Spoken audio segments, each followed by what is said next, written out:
Good morning, everyone, and welcome to the November 29th, 2022 Board of Supervisors meeting. At this time, I turn it over to the clerk to read out closed session agenda items. Closed session item 1, pursuant to Government Code 54957.6, conference with county designated labor negotiators Judy Hawkins, Shay Johnson, and Nick Marvin regarding the following employee organizations: Sheriff's Management Unit, Calaveras County Public Safety Employees Association, Deputy Sheriff's Association, Calaveras Management Union, Calaveras Supervisors Union, Service Employees International Union, Local 1021, SEIU Local 2015, unrepresented employees. Item 2, pursuant to Government Code 54956.9D1, conference with legal counsel, re-existing litigation, SERPA versus County Workers Compensation Appeals Board, case number ADJ 128-96572. At this time, is there any public comment on the closed session agenda items only? Good morning, folks. Bonnie Newman from Double Springs. Now, I'm 75 years old. I've been a home care worker for 23 years. My whole life, I've been a minimum wage worker.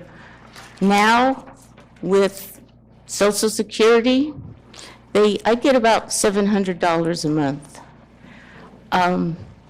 So I have to work. I thought I could retire a couple of years ago, but it ate up all my savings. So now I'm a home care worker, half-time. I make about $1,000 a month. Keeps me above water. So I have to take on a couple of private pay clients so I can eat out once in a while or drive a couple extra miles besides work. Anyway, I just wanted to tell you the hardships that some of us have trying to make do. Fortunately, I don't pay rent. I own my own home. One of the big drawbacks we have is we can work our whole life, minimum wage, and we end up with not much of anything. But if we care for a family member in our own home for 50 years and they die, we get nothing because we don't qualify for the Social Security program. There's about 500,000 home care workers in California that could be paying into the into the Social Security system, but we're not qualified for some reason. It's odd. I don't know what's wrong with the whole thing. That's one of the big problems. Another big problem is we think we have something called vacation time, but you can't, sick leave. They think we have sick leave. Problem is, if you're really sick and you're out for a month, you can't take that sick leave. You can only get your sick leave when you're working, not when you're sick. I found that out this summer because I was off work for a whole month. For a while, I thought I might be my own client. You know the old joke about home care workers, don't you? What happens to old home care workers? They die on the job or become their own client.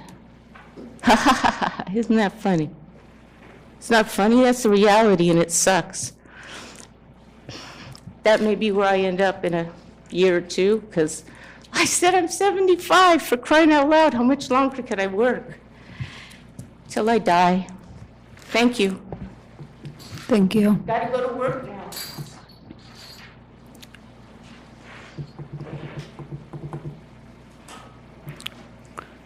Good morning. Good morning. My name is Jody, and I am a home health care provider, and I care for a lady that's about 75 years old, and she has short-term memory loss.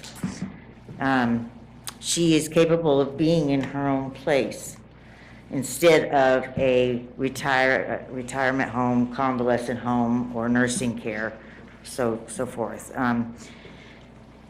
It seems to me that, we have this need to care for the people who are in hospice or long-term facilities, but not for the people that are still able to get up and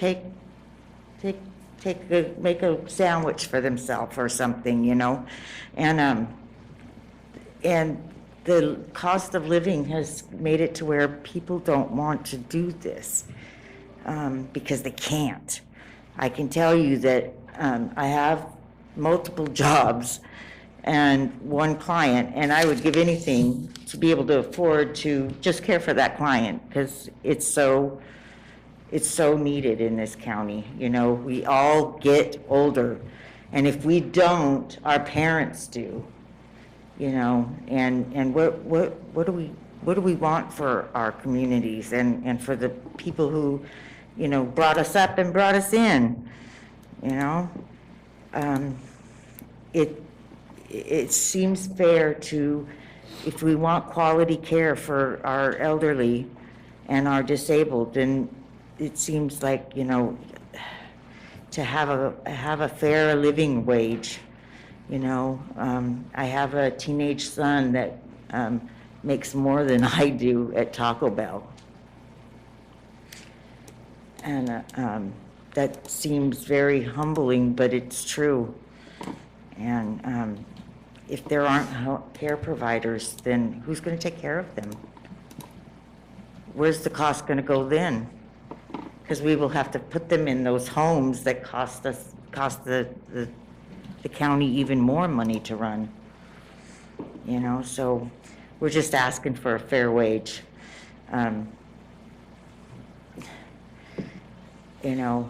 As in the words of COVID, we're essentials.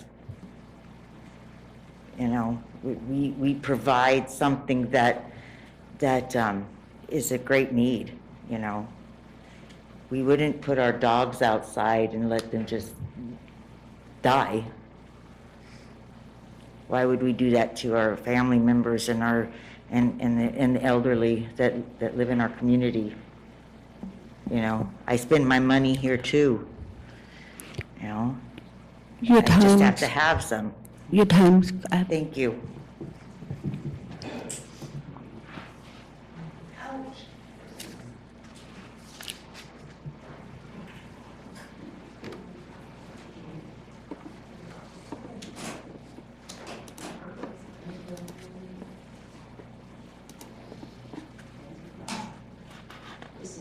She takes a little longer than the rest of us. Good morning, ladies and gentlemen. Good morning. Good morning. I am a recipient, as you've well guessed. But I have to say I have to speak for these ladies that get out there, including my daughter, taking care of me. If it wasn't for her, I wouldn't have made it. I'm 79 years old. I've worked an honest job, but I became disabled. I don't make that much on Social Security, but I will speak for these ladies. They deserve the money, a living wage. They work very hard. They put up with abuse, sometimes from clients. They put up with a lot of stuff. I can't mention it all. But I want to tell you this. I appreciate My mom stands here today. In June, I would have lost her if I wouldn't have been there for her. That's right. She had a major heart attack and full cardiac arrest. Oh, And I'd be at her back. I have hers too. But I want you to know, please consider these ladies and gentlemen, as hard as they work, they deserve a good wage. And that's all I have to say right now. Yeah, the hospital sent her home. She couldn't even walk. That's right. So it took 2 hospital stays, and Sutter Health got her back on with dignity online to walk again. And they said wheelchair, she got up. We saved the state a lot of money for her being here today. I rehabbed her from sending her to a nursing home where workers take good care of them, but the staff that runs it could care less. You run around with your COVID-19, and I went to one in Marysville, and they said that they didn't even care about the patients. One of us might be there someday. They didn't care if that man made it to the hospital or not. I didn't want my mom to be in that situation. I used to work in a retirement home. I know what they do behind the scenes, and it's not a good thing for any of us. We need to change, and we need the regulations changed also. There's no So we way. can take care of who we love, and for all of us to be able to make enough money that we can continue to do it for future generations. Because why should we be locked up somewhere like institutionalized? It needs to be a dignity where they can age in place of dignity. I'm comfortable at home, and I don't want that to change. Thank you for listening. Have a great day. Thank you very much for listening to us. Thank you. I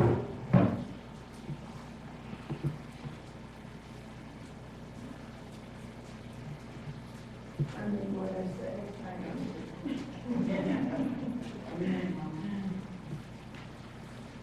Good morning. My name's Christy. This is my loved one, Brian. This is my first meeting I've been to, but I've been trying to come to these meetings because I have some things to say and some questions that need to be answered, and also, my own desires of what I want to get out of life. I want to say a few things that I want them to be minimal and impactful. I feel like I'm in a favorable positioning to be at this compensations of bill board meeting. I want to talk about things like the materials and the extras it takes in planning and taking care of a loved one.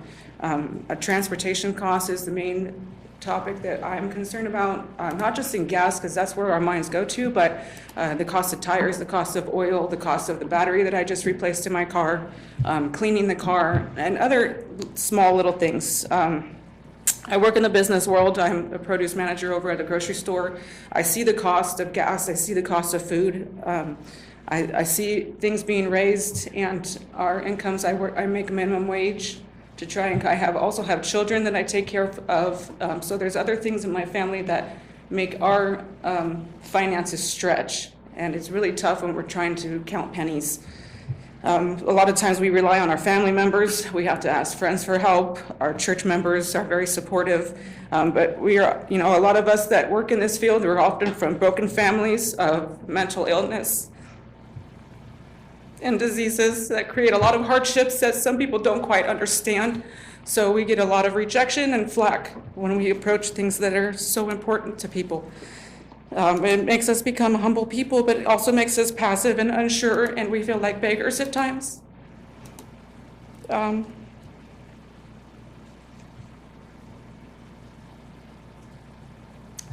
we work so hard to cover these costs, oftentimes we don't count ourselves into having any fun or putting out extra money to do things that might bring joy. It's hard for us to buy clothes. I mean, you should see the state of our socks and underwear. It's below standard. There's not a lot of programs in our area. There's not a lot of authorities that have sit into a place where they can go safely and interact with others and have counseling and have appointments and celebrations. The places in San Andreas where we live, oftentimes there are a lot of street drugs and a lot of people who are self-medicating, and they're unsafe for some of these people to be. One of the biggest problems also is the taxes, because I have another job. I signed a piece of paper to be tax exempt because he lives with me, and at the end of the year they included into my income besides that, and ended up taking back $1,000, which to me, that's 3 times a paycheck and a bi-monthly paycheck. So to give back a month and a half worth of wage was heartbreaking for me. It just cut us deep. And that's all I have to say. I appreciate your time and listening, and I hope that what I said gets through and makes improvements for all of these people here behind me too. Thank you. Thank you. Thank you.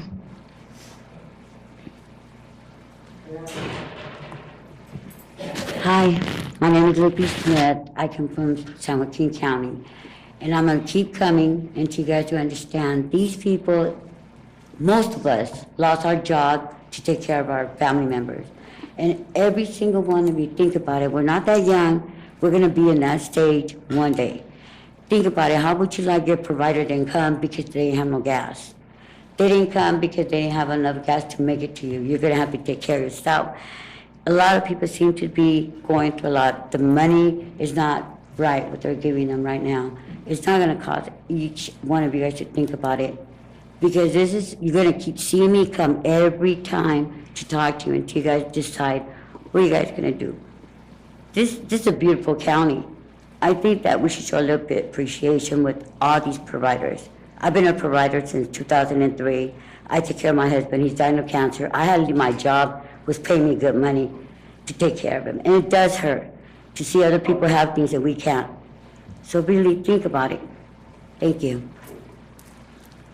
Thank you. Any other comment? Good morning. My name is Euphemia. I am a provider for family members. I've been in the industry for 7 years, not of choice, but because the facilities that we had to take care of my family members was inadequate. And eventually, we just lost one real recent, about a month ago.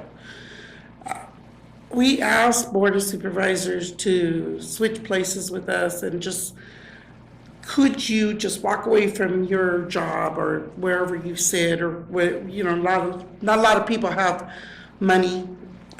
We work blue collar on our family, and so could you walk away from your job to take care of your loved one and live on nothing? While the world around us increases in costs, increases decisions that we have nothing to do with.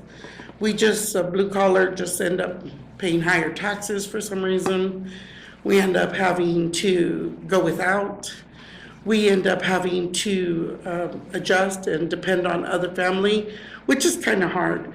But you do the best you can with what you have. And we inquire and we request and we ask for a decent wage, just a decent wage. It cracks us up. Man, I want to go work at Taco Bell if they make more than I do, but I kind of don't, because then there would be nobody to take care of my other family member who's been handicapped since she was born. It's not of choice. She just, now at 25, she's still a 2-year-old in her mind. And it's difficult, and there's not a lot of programs out there for her. We do the best we can, again, with what we have. Sometimes it's enough, but especially recently with these gas prices, you're all like, ain't nobody going nowhere. You can't take them to the doctor. You have to do these Zoom things, and the doctors are loving it. They get full wages for seeing us for 12 minutes on a little box, but it's not enough. And if they were to have to change and do their family members, all the baby boomers are getting up there in age, all the people that are in office are getting up in their age. They don't have to live like that because they held an office, they're still being paid wages or earnings or whatever they get. I don't know what they get. But we're only asking for a fair wage. We only ask that you look at us as you would look at yourself. Thank you. Thank you. Hello. Good morning. I'm going to put a little bit of this in perspective. I was a social worker for Head Start. We all know how wonderful Head Start is in early education and how important it is. I am a care provider. Many care providers have had to leave high-paying jobs to provide care for a relative in their home because unfortunately, as we all know, we are looking at patient ratio in convalescent care. You've heard about what's happening with convalescent care, private care, what's happening, and to sustain an individual's life, they're better off living in their home, in the comforts of their home, especially if you're looking at someone that's dementia or a stroke victim. or other victims, or other folks that may have been in a car accident that needs to be a catheter. A lot of times people think that home care providers are just there to clean their home. That's incorrect. Home care providers, especially with a stroke victim, are doing speech therapy. They're doing physical therapy along with the individual that comes out to their home. They are part of the case management process in the home. They also are the one, sometimes the only family relative. And what's disheartening to me is home care providers, the people that they provide care to, a lot, in most cases, well, a lot, especially up in the foot here, are founders of this community, of the county.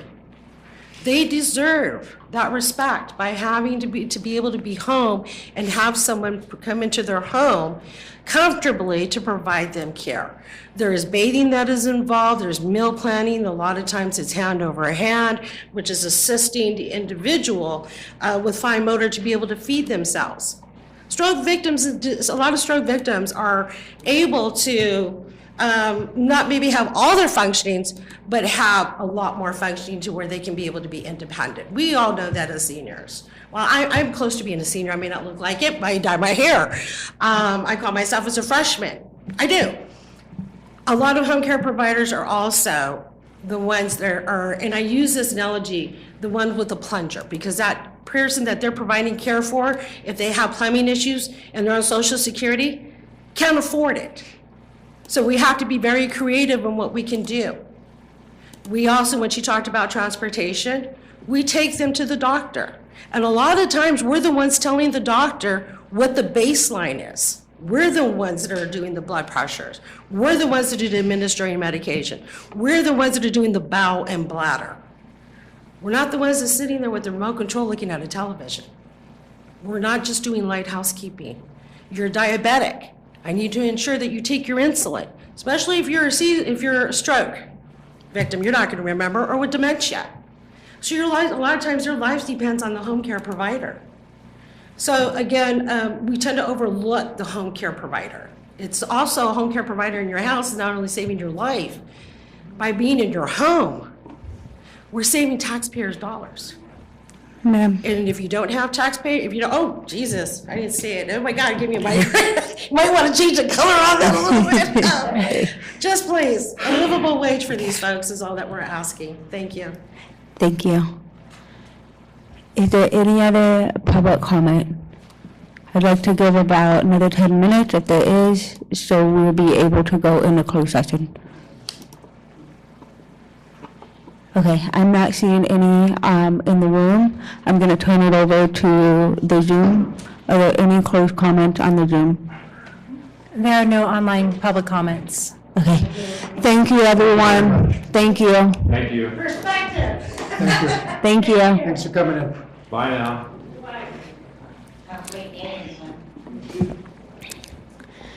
Okay, seeing that there's no further comment on the closed session agenda items, we will now convene into closed session.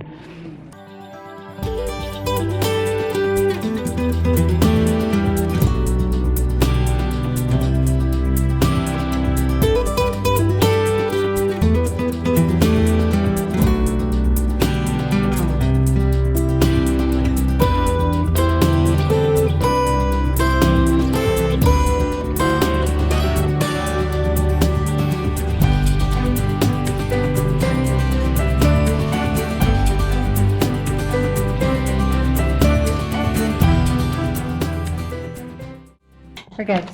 Good morning and welcome back to the November 29th, 2022 Board of Supervisors meeting. At this time, if you could please stand for the pledge. Allegiance to the flag of the United States of America and to the republic for which it stands, one nation, under God, indivisible, with liberty and justice for all.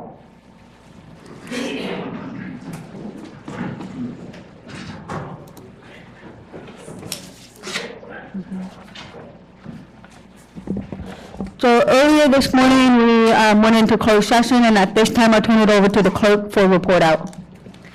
Report out of closed session for today, November 29th. Item 1, pursuant to Government Code 54957.6, conference with County Labor Designated Labor Negotiators Judy Hawkins, Shay Johnson, and Nick Marvin regarding the following employee organizations: Sheriff's Management Unit, Calaveras County Public Safety Employees Association, Deputy Sheriff's Association, Calaveras Management Union, Calaveras Supervisors Union, Service Employees International Union Local 1021, SEIU Local 2015, unrepresented employees. Board action, no reportable action taken. Item 2, pursuant to Government Code 54956.9D1, conference with legal counsel existing litigation, SERPA versus County Workers' Compensation Appeals Board, case number ADJ 128-96572. Board action, no reportable action taken. Thank you. Next is staff announcements. Are there any staff that wish to make an announcement? I'll start with in the room, and Ms. Allen. Thank you. Good morning. Is this turned on? Madam Chair, members of the board, Corey Allen, Health and Human Services Agency. I wanted to just update you on the recent announcement from Governor Newsom about updated contingencies in accessing the fourth round of funding. That funding is for homeless housing assistance and prevention, referred to as HHAP-4. So a week and a half ago, I did represent your board by attending a meeting the governor convened of city and county officials from around the state, where he did agree to release the funds, but contingent on each local jurisdiction agreeing to set more ambitious goals to reduce the number of people experiencing unsheltered homelessness and to increase the number of people who are placed in permanent housing. The governor at that meeting also set expectations for local jurisdictions to commit to as many as 7 best practices as possible in our homeless housing assistance and prevention plans. So in Calaveras County, the HHAP funds are directed to a local regional continuum of care, referred to as Central Sierra, COC. It's comprised of Calaveras, Amador, Tuolumne, and Mariposa counties. The COC serves as the lead agency or a collaborative applicant to those funds, and that entity is charged with promoting and implementing evidence-based, best promising, and emerging practices for preventing and ending homelessness. The agreements being asked of the governor will be signed by an authorized designee of each county, and here in Calaveras, that designee is the Central Sierra Continuum of Care. They offered this response. All 4 of the counties have redirected their county portions of HHAP Round 4 funding to the CSCOC. The governing board of the CSCOC has representatives from each of the 4 counties as voting members of the board. On November 30th, at their regular monthly meeting, the governing board will vote to approve signing the HHAP 4 guidance, acknowledging both that they will establish ambitious outcome goals, and second, implement as many of the best practices as listed in the letter and that is appropriate to our region. I do have those 7 best practices available if you're interested. As for the work here in Calaveras County, our homeless count, according to the annual point in time count, dropped 55% from 121 to 66 between 2019 and 2022. At the same time, support of the homeless sheltered households, these are individuals that are not street homeless, but that are still looking for permanent housing, that service was increased 360% in that same time period. So regardless of comments made around the work and whether or not we're setting and meeting ambitious goals, in Calaveras County, I would argue that we're doing fairly well. With that, any questions? Ms. Supervisor Callaway. Do you think that the best practices or the goals that the governor sets take into consideration the rural areas, or that it's one size seems to fit all? That's an excellent question. Sitting in that meeting, it was very clear to me that the big city mayors and big city board chairs were highly represented. I would say almost notably represented. So small rural needs were not clearly articulated. They certainly were overlooked when hearing statements made that, quote unquote, from the governor, I've been to every region in this state and every region is doing poorly. Those kinds of statements to me reflect a large city perspective. It certainly didn't account for Calaveras County's numbers. So are each of the counties and ours supposed to reach those goals, or is it cumulative? As a region, we have the benefit of receiving sort of, if one region's doing well in an area, then the region is doing well in the area. As the regional COC, they are tasked with ensuring that they monitor and support each county in those efforts to meet as many goals as possible. But each county may have different focus on which goals they tailor to. I mean, Calaveras does not have a homeless shelter. Correct. Amador and Tuolumne do. And so therefore, as a region, we have the benefit of utilizing those resources because we are a regional continuum of care. Shame on us. Thank you. Supervisor Topanelli? Yeah, I just want to thank you very much, Corey, for attending that meeting. Thank you very much, and you brought back some excellent notes on it. Thank you, Yes, absolutely. thank you. Are there any other questions from board members related to that? Yeah. Again, I'll echo what Gary said. Thank you. That was last minute, and thank you for going to Sacramento and attending that. Are there any other staff announcements? Jennifer? Yes. Good morning. Good morning, Madam Chair, respected members of the board, Jennifer Cashy, Director of Operations Management. I wanted to take a moment just to... Teenager. Awful. And I only... Somebody's not muted. We're good. I wanted to take a moment to update you on the free dump days that we've been having across the county. We've held 2 of them of the series of 6. One in West Point, one in Arnold. They've both been very successful. And again, I'd like to, extend our gratitude towards Caltrans and District 10. Sam Sherman, he's been fantastic. What a great partner he's been. And additionally, our partners, Gamby Disposal, they've been fantastic in helping facilitate these days as well. So huge shout out to both of them and the Conservation Corps. Together, we've just really been able to smoothly run all of these events. To this date, we've collected 208 mattresses, 307 tires, and 267 appliances. I'd also like to remind everybody that this is at no cost to the county. All of the expenses that we see from these events are all reimbursed at 100% by Caltrans. So I would like to also extend my gratitude towards the residents to taking part in this. It really does, we can offer it, but for them to attend and bring their materials to make the event a success is just as important. So I just wanted to kind of update you on that. Additionally, when we first brought this, or I first brought this to your board, at the time we had 2 events, the upcountry events that we're going to be having mattress collection. Since then, we've been able to organize to facilitate mattress collection at every event. So I just wanted to make sure that everybody was aware that we will be having mattress collection at all events. And again, a reminder, our next event is December 10th here at the Government Center, and we look forward to another successful event. If you get a chance, check the, we do have our Facebook page up and running, so we are posting frequently on that.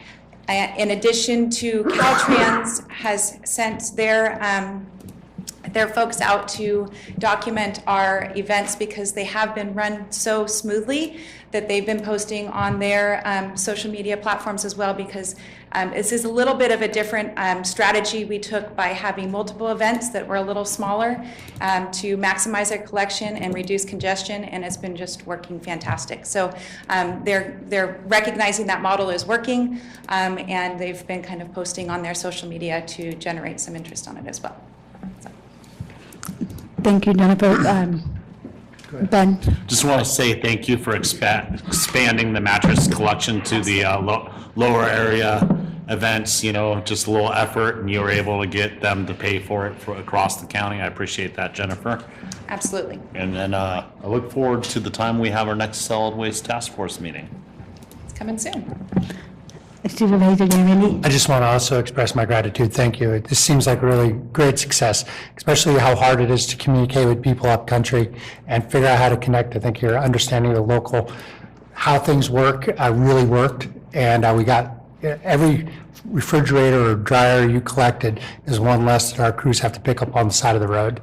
And that just really is great for the county. So please express our gratitude to Caltrans, and hopefully they can make this a regular event, because I'm sure we've only scratched the surface of the opportunity to collect junk. Yep. Ditto. Thank you. Any other? Good? Thank you. You're welcome. Thank you. Is there any other staff announcement? Are there any on Zoom? There are none on Zoom. Okay. Then we'll move on to public comment. So this is any item of interest to the public that's within the subject matter jurisdiction of the board and is not posted on the consent or regular agendas may be addressed during the public comment period. California law prohibits the board from taking any action on any matter which is not posted on the agenda. If the public comment is concluded before the 30-minute allotted time period, the board may immediately move to the next order of business. If public comment is not concluded during the allotted time period, it will be continued as the last item of business in order to provide an opportunity for the remainder comment to be heard. At this time, I'll open the public comment. Good morning, Bertha. Good morning, good morning, good morning. Good morning to the board, county council, interim. Haven't seen you in a while. All the rest of the board, glad to be here.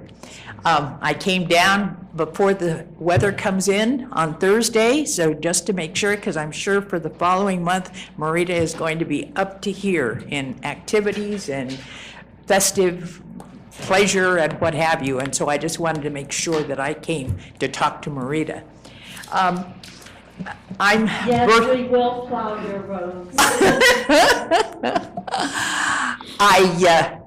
I'm Bertha Underhill, and I represent District 3 on CCWD. Hello, Ben. And I just am re-elected because I had no opposition for my 5th term with CCWD. So I'm not quite as long as Marita, but almost there.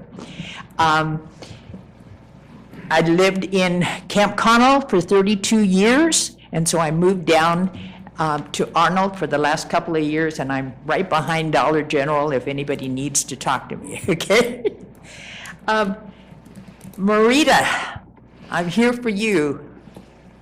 Just, I wanted to do this personally. We've known each other forever. We've had lunch, we've had coffee, we've had our discussions, not always in agreement, but we came through.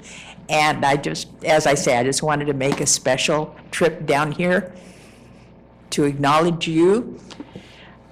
Dear Ms. Callaway, since 1993, you have faithfully served the citizens of Calaveras County and the people of District 3 as their supervisor, only taking one term break in 2014. You consistently focused your efforts on making decisions that were in the best interests of your constituents and the county as a whole.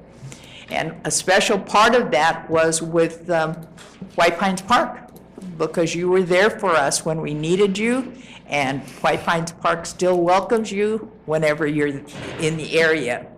We have been on a similar path, as I was elected to Calaveras County Water District Board of Directors for District 3 in 2001, taking one term break in 2009.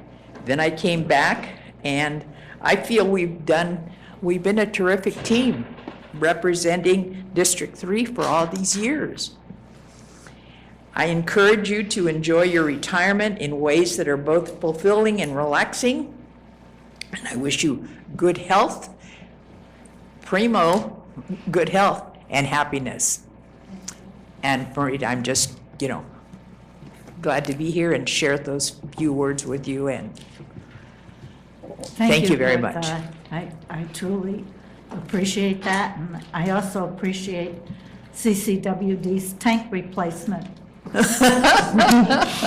Yes, we are replacing tanks all over the county, so your mouth is open, Gary. I want a new tank too. Oh, okay. I'll see what I can do, all right? Thank you, Bertha. Okay. Thank you, very Bertha. much. It's good to see you this morning. Thank you, Ms. Underhill, and, it's really heard well when you're saying thank you to Ms. Callaway. We appreciate it. And it's behind Dollar General. We can knock on your door. Okay. Thank you, Bertha. It's All good right. seeing you. Okay. Thank you, Bertha. Thank you. Bye. Is there any other public comment? Good morning, Al. Good morning. Al Segala, Taxpayer Association. I'd like to join, I can't repeat everything Bertha said, but she's right on the money. And the Taxpayer Association really appreciates all the years and time that you serve, Marita. And we hope we can see you again, perhaps in the audience, and maybe give an advice from here. I'm just waiting to be recognized by the Taxpayers Association. Well, you just were. Thank you, Mr. Segala. We're short on staff, so we don't have, we haven't put together a plaque for you, but there'll be one coming. I don't need a plaque, but thank you, Al. I appreciate your comments. On another topic, we find that we're getting a lot of grants to do things within our county for the public good, and the grants are coming from the state and the federal government. Well, with each of the grants, it's not a free lunch. They have rules and regulations that go with them. Sometimes these rules actually hurt our local economy and property rights. So we would recommend that each time that this occurs, to look very carefully at what rules are going to be put in place, because this grant money has a tendency to be addictive. Once you get the money coming in, you become used to it, and it's difficult to be independent from it. And after all, if you don't take the money, somebody else will. That's usually the reason for continuing programs that are not very good. So with that, I thank you very much. Thank you, Al. Are there any other public comments in the room? Okay, seeing none, I'm going to switch over to Zoom. Are there any comments on Zoom for public comment? There are no regular public comments. Okay. At this time, we'll move on to consent agenda. We have multiple items on the consent agenda. At this time, is there any public comment on the consent agenda? Seeing none in the room, is there any on Zoom? There are no online public comments on the consent agenda. Okay. Is there any board member or staff member that wishes to discuss the consent agenda item? Okay, seeing none, is there a motion to approve consent? So moved, Madam Chair. Is there a second? Second. All in favor? Aye. Passes 5-0. Next, we have the regular agenda, and due to time for the consultants, I am going to ask if we can move item number 13 first before item number 8, so they can get to their next commitment today. Is that okay with the board? We have them on already. Okay, thank you. So we'll be moving the agenda item number 13 first. At this time, can the clerk please read out that item? Item 13, action item, Administrative Office, approve the Calaveras County Board of Supervisors Governance Handbook. Okay, at this time, I turn it over to the CEO. Okay, Madam Chair, members of the board, I know when we first got together and talked about different ways that we could just do better in the governance of Calaveras County, we talked about, one of the things we talked about was also just about the relational side of the job and norms and principles to live by as you attempt to govern together as a team along with your staff. And your board was quick to embrace that notion, and we talked about different ways to to launch into that kind of discussion, and one of those was to bring on a firm that had been highly recommended to me through actually Patrick Blacklock with RCRC, and that's with BK Consulting. And we're very honored to be able to have Babs Kavanaugh and Davis Campbell, who are the principal facilitators of our governance workshops that we held in October and November to talk through some of these issues and develop a governance handbook and also a companion self-assessment tool. And anyway, they're online here today, and I thought it'd be appropriate to have them kind of cue this up and walk us through a summary of the process we went through, some of the key points that are contained in the governance handbook, and a little bit about the assessment work that we can do in the future to stay on point. So, Madam Chair, turn this over to the folks from BK Consulting.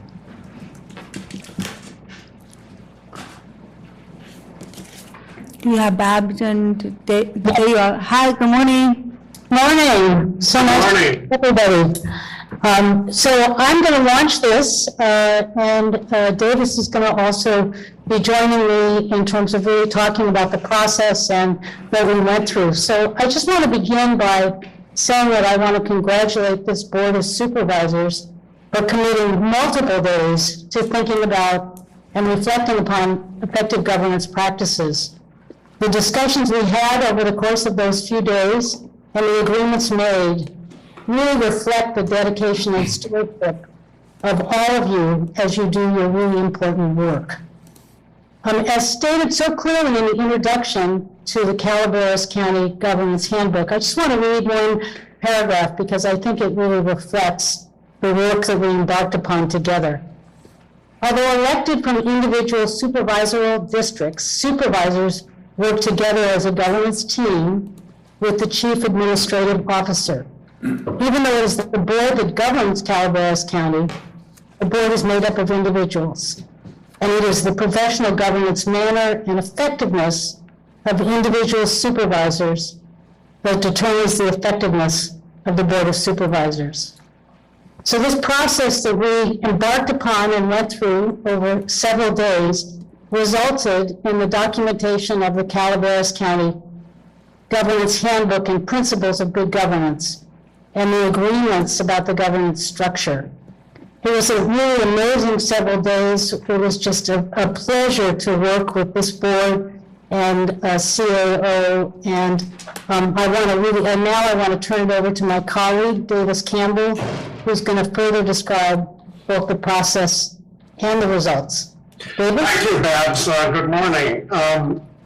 So I do want to mention that depending on how things go, I will be leaving at 10:40. I had a extraction and the subsequent infection that I have to go see my surgeon and complain to him about how that happened. So I will be leaving after that point. I do want to share in the thoughts that Babs expressed. I want to really express my appreciation to the board for the welcoming and the openness that they approach this, which sometimes can be difficult discussions.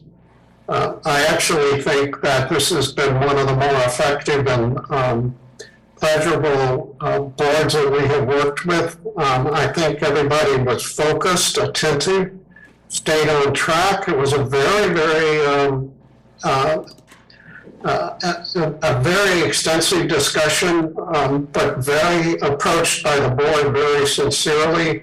I have absolutely no doubt that this board has a fundamental commitment to effectively governing Calaveras County. There's just no doubt in my mind about that. I think that they really embraced a lot of the discussions and listened to each other, and I felt great about the work of the board, so it's really a pleasure to be here. I thought what I would do is basically summarize as a framework for the governance handbook what we discussed, and also for anyone that's sitting in today that may not be aware of it.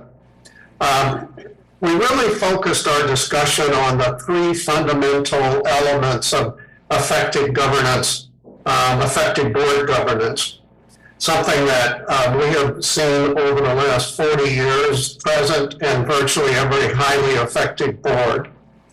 There are three elements. The first was operating each individual board member, supervisor in this case, operating with a governance mindset. The second was the board as a whole working together, having a high degree of coherence in their work. And the third is establishing a governance structure within which they can work, sort of guardrails, or however you want to express it. So briefly, let me talk about each one because they really do represent the work of the board. The first is we spent time talking about what does it mean to be a board member, because everyone on the board understood and understands that even though they're elected individually, they must work together as a board, because only the board has the authority, the legal authority to set direction and make decisions, and it must be in a public meeting with a majority of the board. So individual board members cannot be really effective, no matter what their particular beliefs and feelings are, unless they're effective as a group, unless they can work together as a board. And really, Calaveras County deserves to have a board that can do that. I'm absolutely convinced that this board will do that as a result. So there really are four characteristics that every effective trustee, and I mean this seriously, every effective trustee demonstrates. One, they recognize that this is a systems job, that governing the Calaveras County is not so much about individual pieces, it is about how all the pieces fit together, and a lot of moving parts in a county like Calaveras particularly. Secondly, they individually each function with a strategic focus. That's different from functioning with a tactical focus. Tactical meaning the sort of the down in the weeds individual decisions made at all levels within the county. That's not really their job, because the county board of supervisors is a strategic job, which means you have to look at all of those moving parts and make sure that they all fit together and work together towards achieving the goals of the strategic plan. Third, every effective board member is a learner, and that is means that they really do a lot of deep learning about the issues, and I was very impressed that the knowledge that each individual supervisor has about the major issues that are facing Calaveras County. They're able to really understand the nuances and difficulties surrounding major policy and strategic decisions the Calaveras board has to make. And finally, the one that we all sort of live with, which is managing your public manner. It is very important, and this again is what highly effective board members do, and it becomes intuitive after a while, which is making sure that they in fact are operating in a civil manner, treating everyone, staff, public, fellow trustees, treating everyone with a sense of respect and a sense of making an assumption that they're all operating from a basically solid manner. So that's the first one, governance mindset. We spent quite a bit of time talking about that because that is absolutely essential, that this internalization of the governance manner, which is a very much an internal sort of individual issue, works because the second major element of effective governance is governing as a board with coherence. And that gets to this issue of it's the board that governs Calaveras County. The individuals have to come together and govern as a team. Otherwise, it simply doesn't work. And when you hear about boards that are not doing well, that are having problems, it's normally because they have no coherence as a board. So what do we mean by that? Well, the key word that I always think of when I think of it is shared. It's a shared moral imperative. It's a bond, a shared bond that holds the board together. It's a core belief that they share about what it means to govern Calaveras County and what all the pieces coming together look at, no matter how difficult it is. It is that sense of shared beliefs. Even though, I want to emphasize this, even though it's totally appropriate that there be disagreements, after all, there are 5 individuals, they run in 5 different districts, it's absolutely appropriate for them to have disagreements. It's how they resolve the disagreements and how they work together after the disagreements are resolved. The last thing is they tend to operate and in a culture of collaboration, a culture of trust and respect. Even though they may disagree, that we have fundamental often ideological and philosophical differences on boards, it's how they're able to establish a culture of trust and a culture of respect, even if they don't always agree. And so, because of that, there are 2 major things that are action items, and they'll be reflected in the governance handbook and the governance manual, and that is governance principles, which the board went through and adopted a series of governance principles, which will be the principles that will guide them as a board as they operate. And then finally, agreement on the roles and responsibilities of the board. If the board doesn't agree, doesn't share an understanding and agree on the role and responsibilities of the board, everything else starts to fall apart because they really just don't agree that that's what we're here for. So reach an agreement and sort of always reinvigorating that understanding about roles and responsibilities is really essential. The last piece is the piece that we'll be focusing on mostly today, and that is the adoption of the governance handbook. And the handbook includes protocols.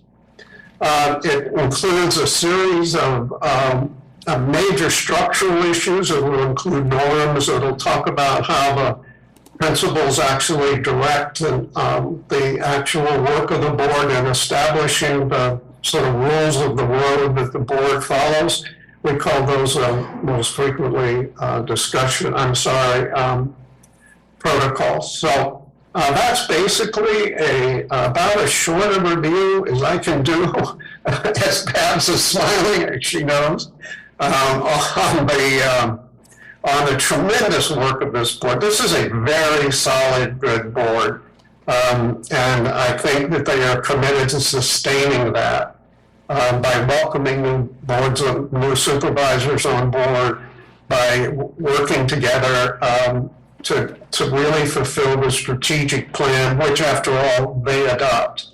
So with that, I'll turn it back to Babs and see if how we'd like to proceed now. Thank you, Davis. That was an excellent summary, really well done, and also supporting the really important discussions that we had over the course of those couple of days. So with that, I'm going to actually turn it over to the chair and see if there are any questions. Madam Chair. Are there any board questions or comments? Supervisor Stopper. I supported moving through this process. To say one thing, I really feel this board has worked well together in the past, compared to many other boards I've seen in the past, whether in Calaveras County or elsewhere within the state. But there's always the opportunity to better ourselves, take extra steps to move in this. And, my perspective going into this is, this is basically an outline of, basic principles, morals, ethics, values that, we should all keep in mind. But there's hesitations in it also from my perspective, being critical thinking people, we have differing views, beliefs, feelings, and it's a diverse county. Not each district is the same, and our priorities may very well vary. So at that point, when we have differing views and we put our thought and we study and we look into the material and we each develop our own varying opinions. We're putting our heart and soul in that. And sometimes that's emotional. I think we as a board hold that together well, but there's sometimes we may end up outside that box, just because, if you're really putting yourself on the line with your outlook on something, opinion, what may it be, it's an emotional thing for all of us. And I just really want to say that, for the most part, our board has done well working together in the past, working through those emotions, even though we vary on many different things. Thank you. Supervisor Callaway? I think this is the most impressive document. I was very impressed with my colleagues. We touched on many sensitive issues among ourselves, and we realized that we are the ones who set the culture for the county, and we are the ones who set how we expect others to behave, because we have to set that goal for ourselves. And this governance handbook in working with the strategic plan that will be coming before the board with the changes that I hope we make to the CAO position. I'm quite excited about what this board is going to be doing going into the future. I'm sorry I won't be here to see it, and I will not be out in the aisle watching you, but I think the county's in good stead going forward, and I really thank our consultants and the CAO for helping us through this process. It's been a wonderful board to work with, and I'm quite impressed with what's before us now. Thank you. Any other board comment? Gary? Yeah, I'll say something, and I agree with Marita and what Ben was saying, and what most of the agenda items is not really, that comes before us is not really an emotional thing. There are a couple today that are going to be coming and testing us today, but I think this document that was provided and done is going to be beneficial in the future, especially with new supervisors coming on. It gives them a direction and how to work and how to act with the other supervisors as they go forward. So I think it's very a good document, and I'm going to thank Babs and Davis for helping us through this and working with us to get this done. It was a great pleasure working with you guys. You did a good job.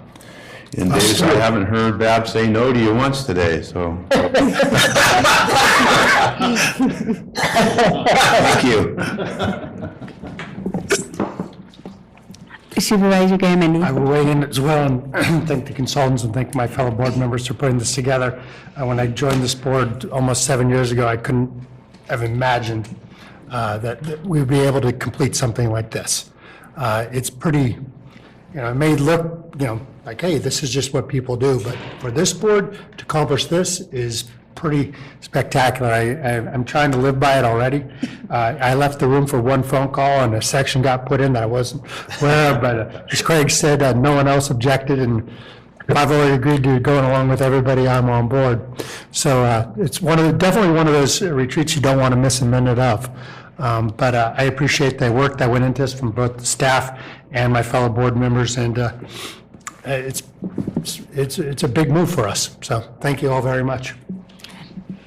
I'm just going to echo, because Marita stole one of my lines related to strategic planning. But it's been a great opportunity to work with the board on this, and you and Babs Davis. So thank you for coming and working with us and working through this to deliver this document in front of us. I look forward to utilizing this as a piece of the county going forward. And thank you for the CAO for leading us along on this and getting this completed. If there's no other board comments at this time, I need to open it up to public comment. Okay, we have public comment. I was there for all of it. Yeah, you were there. I had the honor of attending that, both of those training sessions. I learned a lot, and everything that was said here, I saw the same thing. And we have a great board, and it seemed like a lot of the issues that we're learning to overcome are issues that plagued other entities, but not this board. I didn't see disharmony on this board. I didn't see things that, that needed any sort of correction. But I did see a lot of harmony, and the process of governance seems to have two parts. One is purpose, and the other one is process. This training was all about the process part of it. The purpose goes into issues of morality. We raised the question, what is government? Are there any limitations on governmental power? Well, these are moral questions that go to purpose.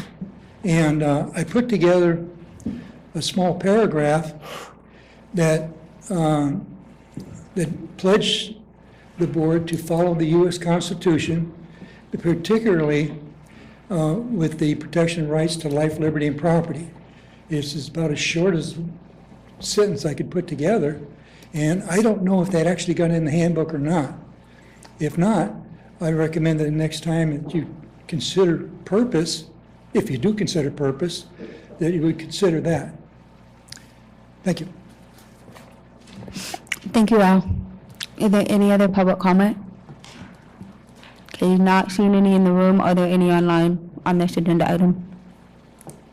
There are no online public comments. Okay, bring it back to the board. Does the CAO have anything else to add before?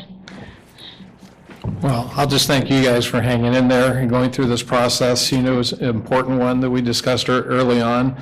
Babs and Davis, thank you very much. And then I hope she's hearing, but Jamie Barger in my office worked really hard on the logistics, for us. And if she wasn't doing her job, we wouldn't have pulled it off either. So anyway, thanks all around. Yeah, thank you. Well, if there's not any other comments or questions, then is there a motion to approve agenda item number 13? I'll move this item, Madam Chair. Okay, got a motion, is there a second? I will second this item, Madam Chair. I do have a question, though, before you call for the vote. I haven't passed a note that was asking, should we do a roll call vote? Well, with comments. With comments. If that is the will of the board, you may.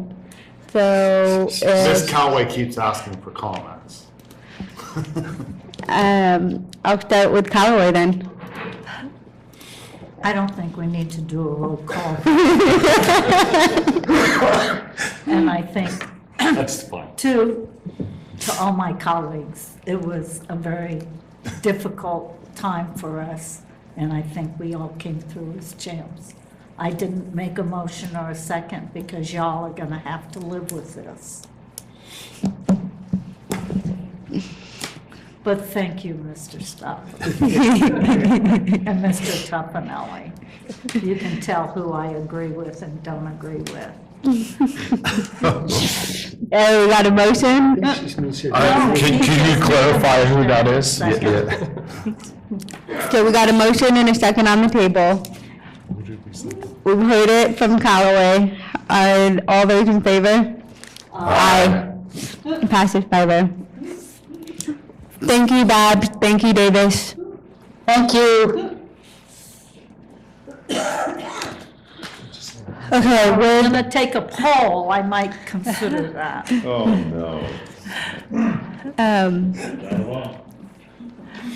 Okay, we're gonna jump now back to the regular scheduled programming of agenda item number 8.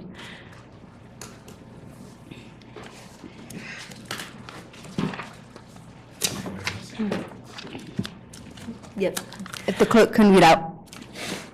Regular agenda item 8, resolution OES 1, adopt a resolution authorizing the county administrative officer, assistant county administrative officer, and the director of emergency services to accept funding in the amount of $175,000 and to authorize the submittal of any applications or amendments thereto with the California Fire Safe Council for the purposes of executing grant activities. Requires a 4/5 affirmative vote of the board. Mr. Osborne. He is joining us.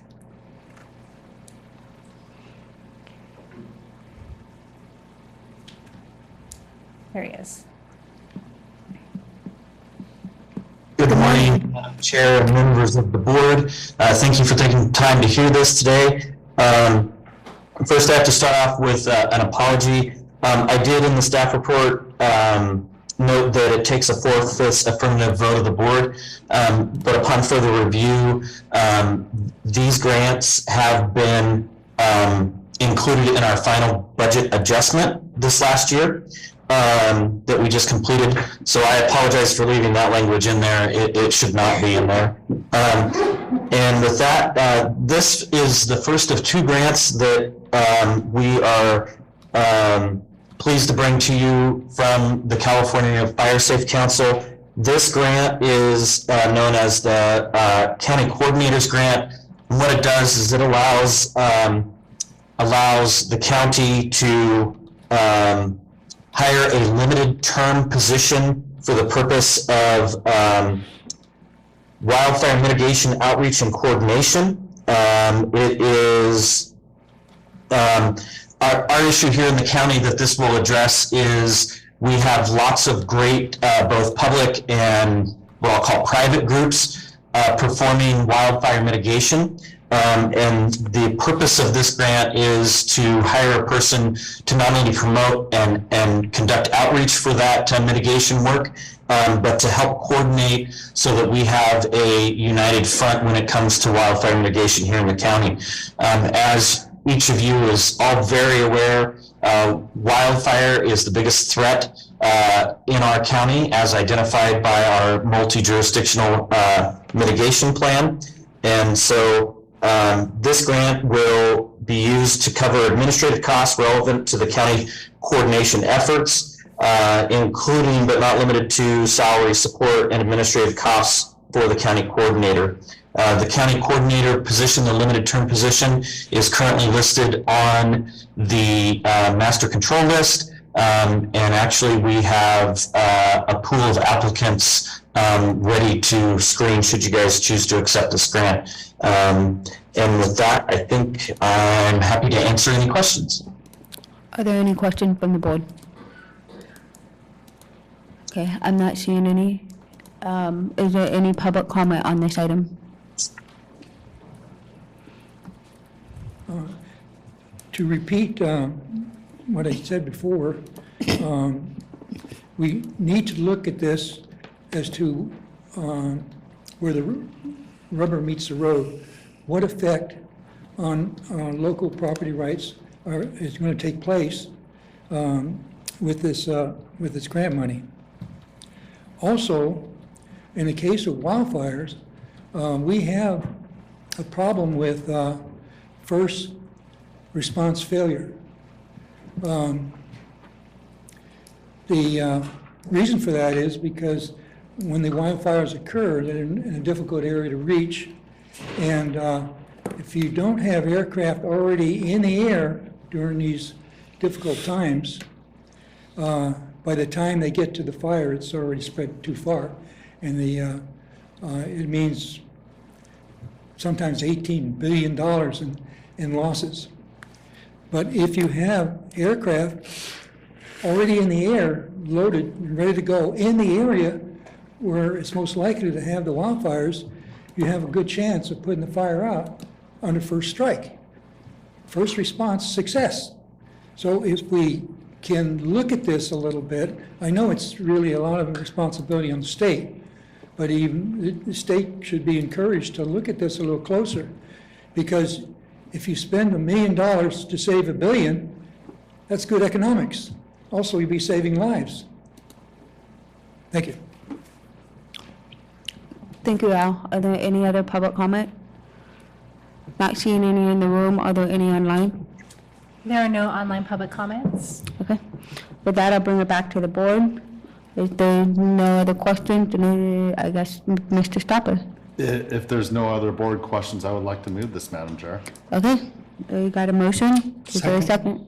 You got a second? All in favor? Aye. 5-0. Thank you. And then you're up again, Mr. Osborne, for item number 9. So if the clerk could please read out. Item 9, Resolution OES 1, adopt a resolution authorizing the county administrative officer, assistant county administrative officer, and the director of emergency services to accept funding in the amount of $225,000, and 2, authorize the submittal of any applications or agreements thereto with the California Fire Safe Council for the purpose of executing grant activities, requires a 4/5 affirmative vote of the board.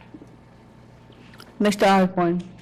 Thank you, Madam Chair. Again, I errantly left the requires 4/5 affirmative vote in the recommendation. This grant is also in our final adjustments, final budget adjustments. This grant is also from the Fire Safe Council and provides grant funding to conduct evacuation planning.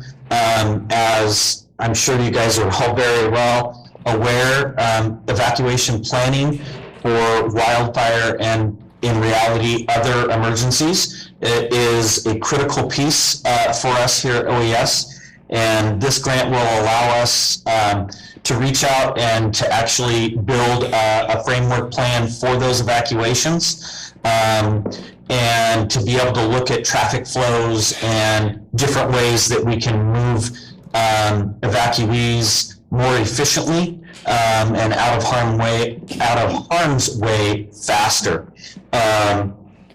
So this grant is separate from the coordinator's grant and is primarily focused around professional services and miscellaneous supplies. You'll note that the total allocation is $225,000. That is the total grant amount, and that will be spread over the remaining parts of this budget and next year's budget as well.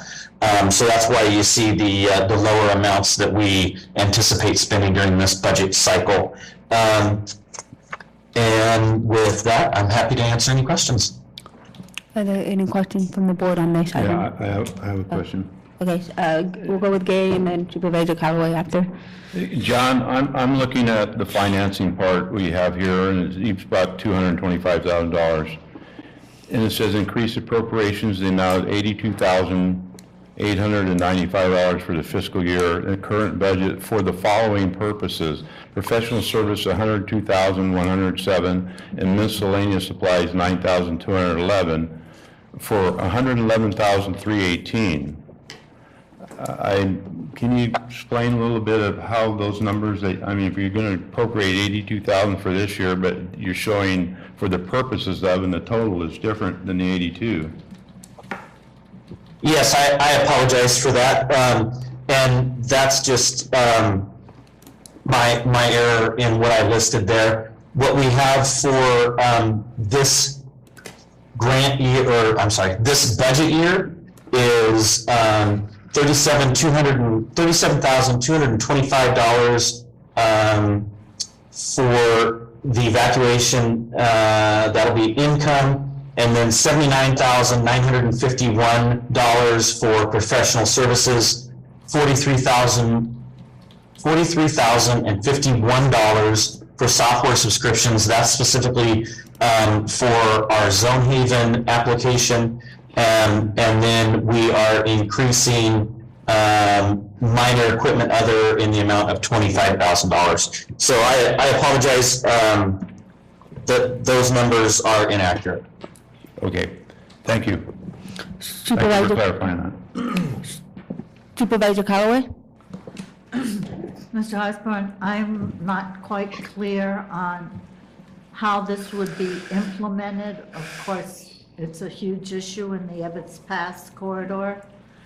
And will this be involved with working with each of the respective subdivisions on evacuation routes? How will it dovetail with the local fire districts?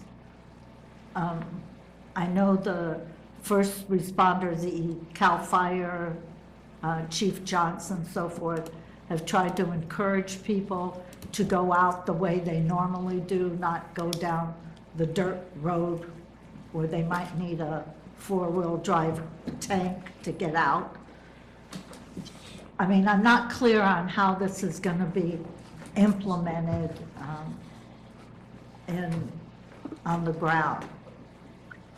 So my envision, I envision this being implemented much like we envisioned, or much like we conducted the multi-jurisdictional hazard mitigation plan.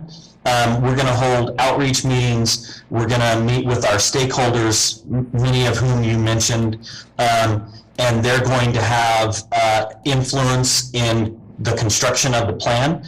We intend to do that through the use of a consultant that will help us lead the process to develop an evacuation framework plan to address those needs. It will also allow us to conduct outreach and educate our communities about their specific issues and how to better prepare themselves in the event of evacuation.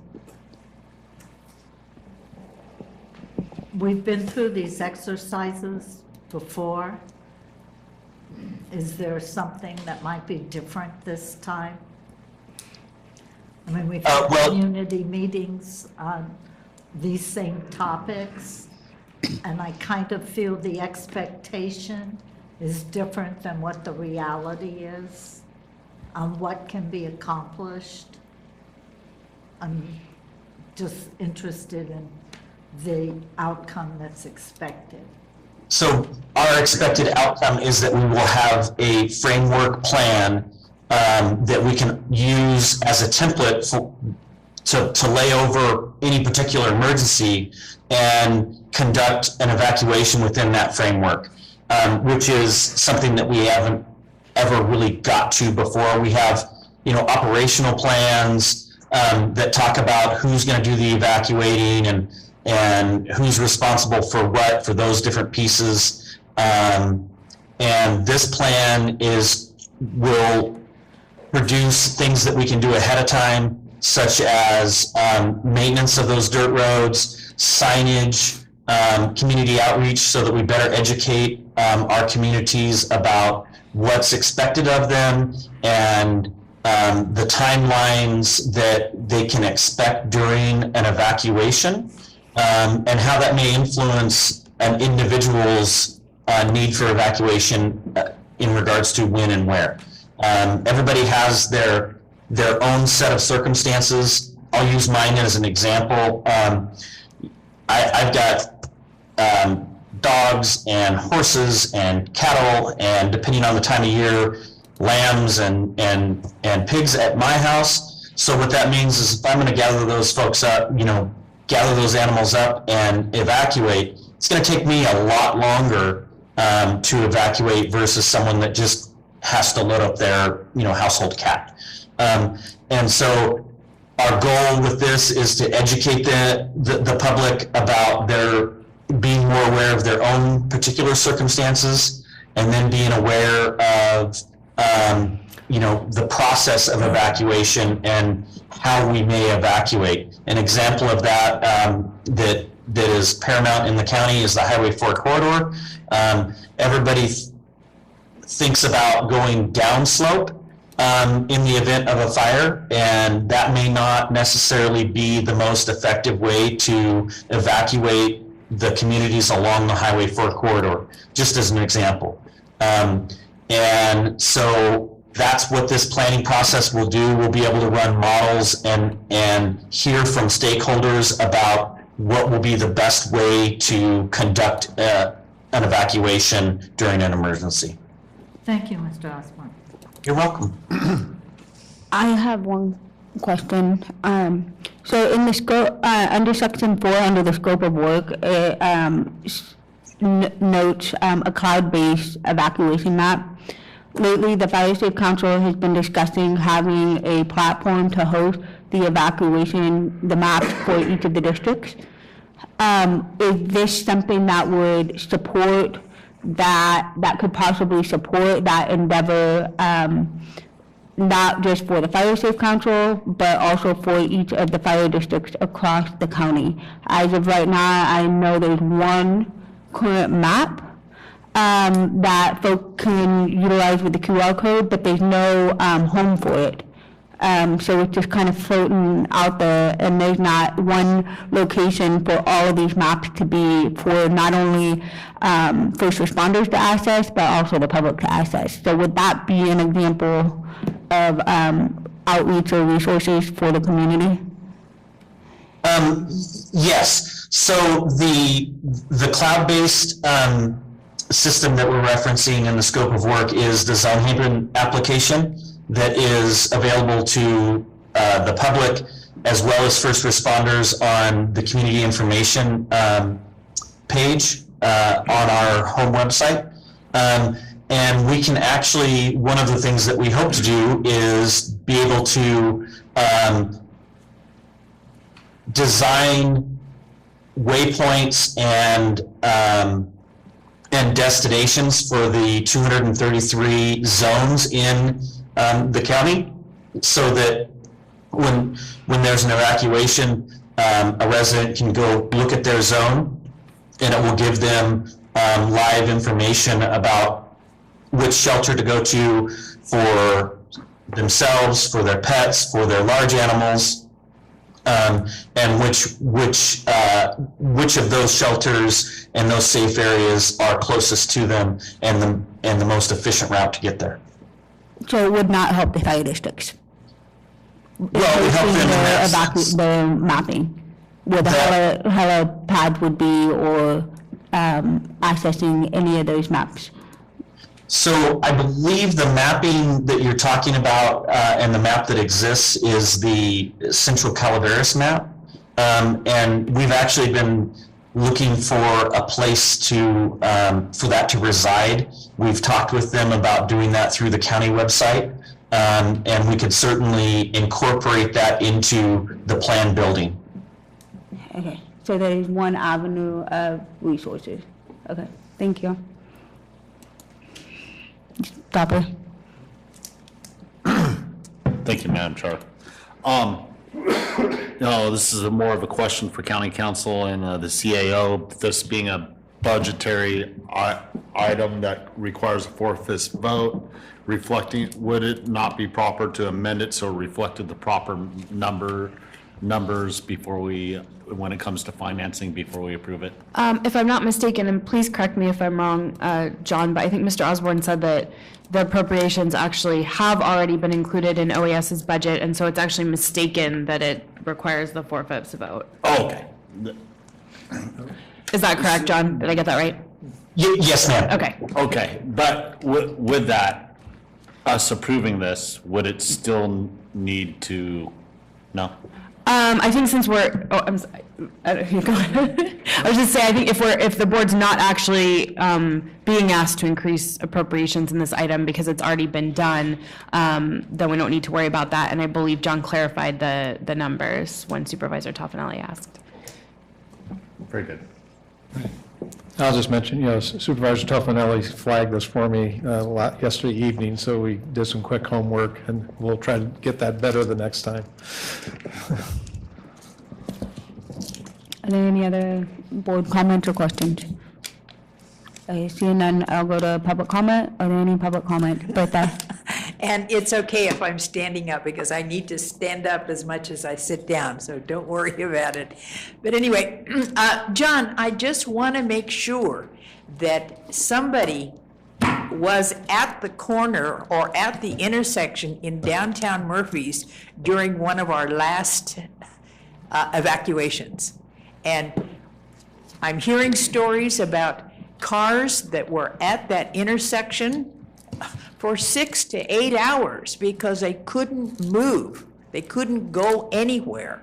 So it's just really alarming that people are going to get the evacuation order. They're coming down the hill, and I know in other circumstances we've gone up the hill, the reverse to go to Bear Valley and be safe up there. But all that human, the human element of these older people sitting in their cars because they cannot move. And that is my big concern, and I just want to make sure that that's really addressed and people really understand what they need to do.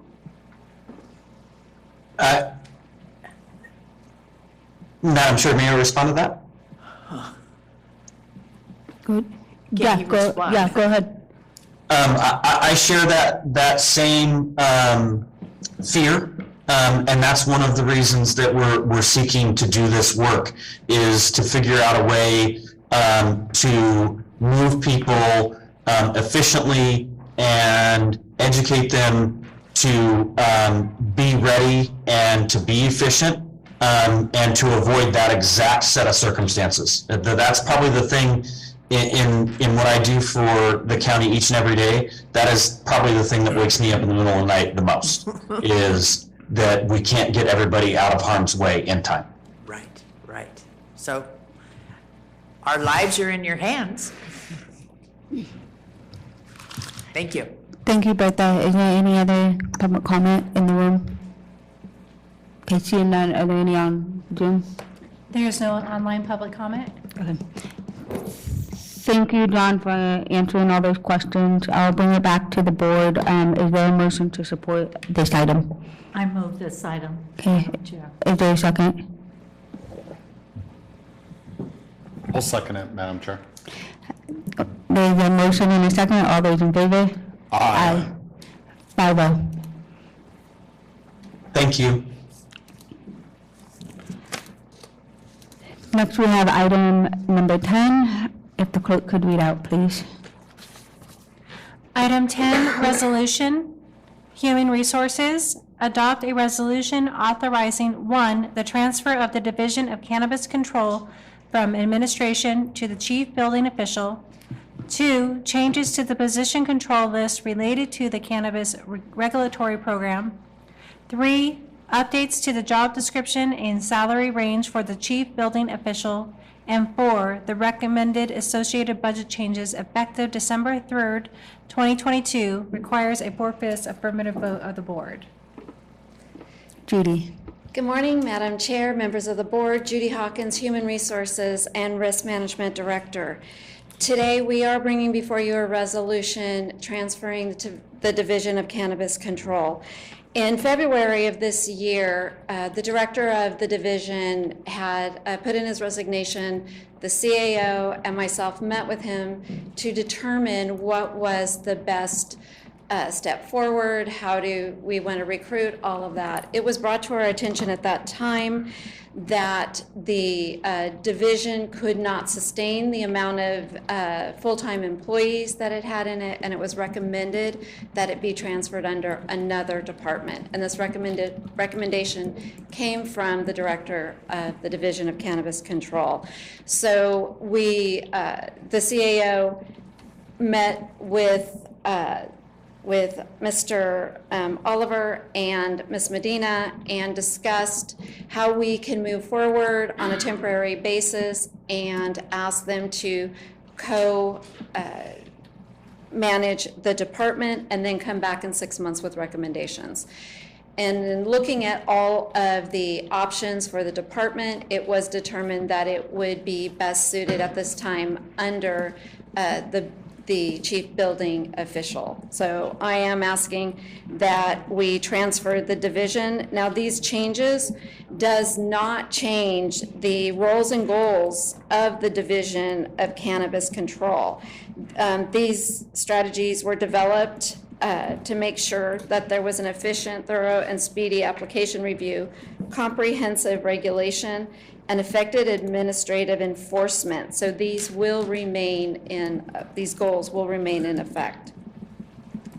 We are asking that due to the changes and responsibilities that are being placed on the chief building official, that we do change his compensation by increasing it 5% for the additional duties. We are also asking that we make changes to the position control list by eliminating the Director of Cannabis Control, which will save the program. The recommendations will save the program $172,000 annually. And then we are asking to transfer the administrative assistant who's within the department right now under the building department and the department analyst to the planning department. The planning department does have responsibilities to the cannabis division, and so the analysts will continue to take care of those responsibilities within planning. Under the building department, there is assistance there by permit techs that can help make sure that the efficient process is maintained and continually improve the process. There's always room for improvement, and the chief building official has identified areas that we can make it more efficient and easier on our growers. So is there any questions on these changes that I can answer? Madam Chair, if I could just add one thing. Also looking at the position and the workload that's going through there now versus when things first got fired up, the workload has gone down substantially. There's still work to be done for sure, but it's not what it was, and that's also part of the recommendation, and it does save a substantial amount of money. Supervisor Carlos. Ms. Hawkins, why not change the chief building official's title to also include director of cannabis control? I mean, you have HR and risk management, I mean, there's other departments that have two separate things so that it's clear to the public and/or to applicants where they go. I don't know that people would think, oh, I'm going to go to the building official to talk about a cannabis issue. And this, I did discuss that with Mr. Oliver, and we had discussions. It's the division is being moved under building, but it was not, we did not feel that it was necessary to also change the title. That is something, if the board is requesting, we can look at. I mean, chief building official, I'm gonna build a house. I mean, I'm not gonna get a cannabis permit from the chief building official. I'm just thinking, as we move forward out of this transition, I'm not sure how Mr. Oliver feels about it, but I'm just thinking in terms of communicating what that individual is responsible for in a title. Where do I go? Excuse me, if I have a cannabis question. Gee, I'm gonna go to the chief building official? That's all. I just think that it would be nice if there was some more clarification. I don't, but I Madam don't know Chair? how the chief building official feels or the CAOEO. Craig? No, I was going to say, as far as communications on our website and all those kinds of things, it'll still be, talking about cannabis control. It'll just be directed, all inquiries, phone numbers, all that will still lead back, to Mr. Oliver. And I would say there's a whole bunch of different positions in the county that people have numerous different sub-duties, back to the CAEIO, and also the purchasing agent, the personnel officer, role in emergency services, but I don't list all those things. And there's a number of other people like that. But in this case, I think all of our outreach where the public would normally reach out, for information on cannabis, it'll be on the website. It'll direct them, over, to Doug. If it's a problem, we can adjust. Supervisor Stopper. I have one question to the CAEIO.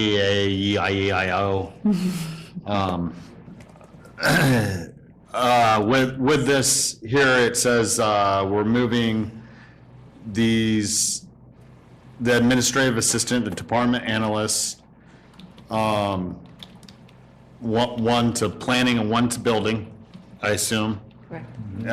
To on a reimbursement basis. So is this is kind of getting down in the weeds a little bit. So does that look like one full FTE to building and one full FTE to planning? And then at that point, they do work in the other thing. At that time, they'll be reimbursed, and then there will be salary savings within the department at that point? Yeah, they can only bill for the work that they're doing, Right. in the cannabis world. There are, at least in both divisions, I believe there's vacancies, currently, I know in planning for sure.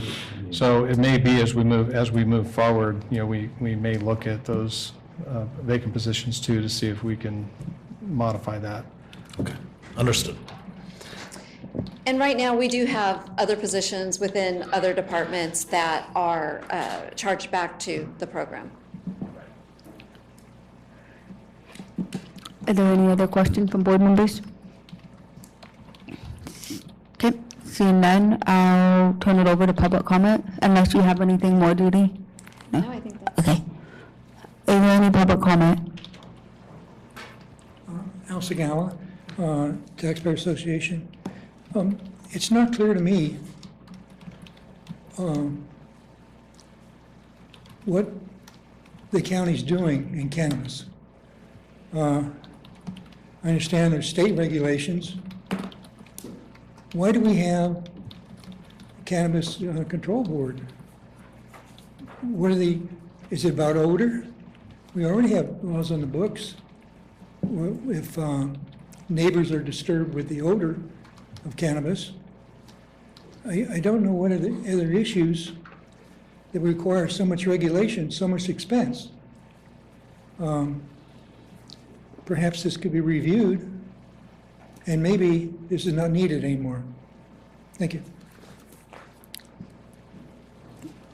Yeah, did you want to? Well, just a comment. We're actually trying to find a more efficient way to do the work that is necessary. So no matter how it's being funded, it's less money to do it. Less FTE, less cost. So we are reducing the cost, reflecting, the work change in workload. But there's ordinances that need to be, followed, and permits to be issued, and things that need to be tracked to comply, with the local code and state law. Good morning, Mark Bolger, Rimrock Farms. I'll keep this short. I won't abuse my privilege and bleed into the next agenda item, but I will say, as the industry's having to find ways to tighten our belt and cut costs where we can, I think it's only prudent that county government does the same.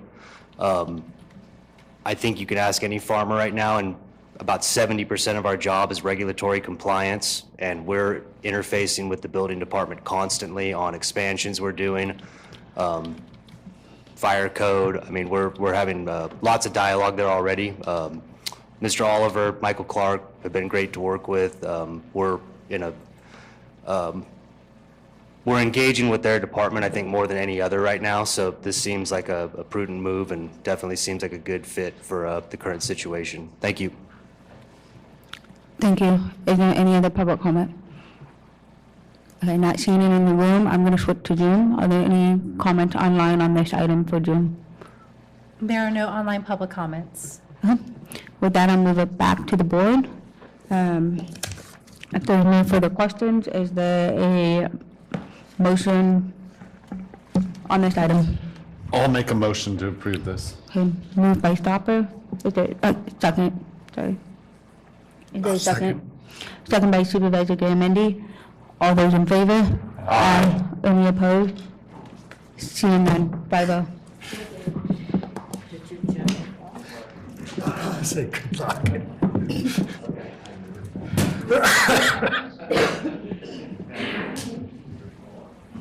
Okay. Now we'll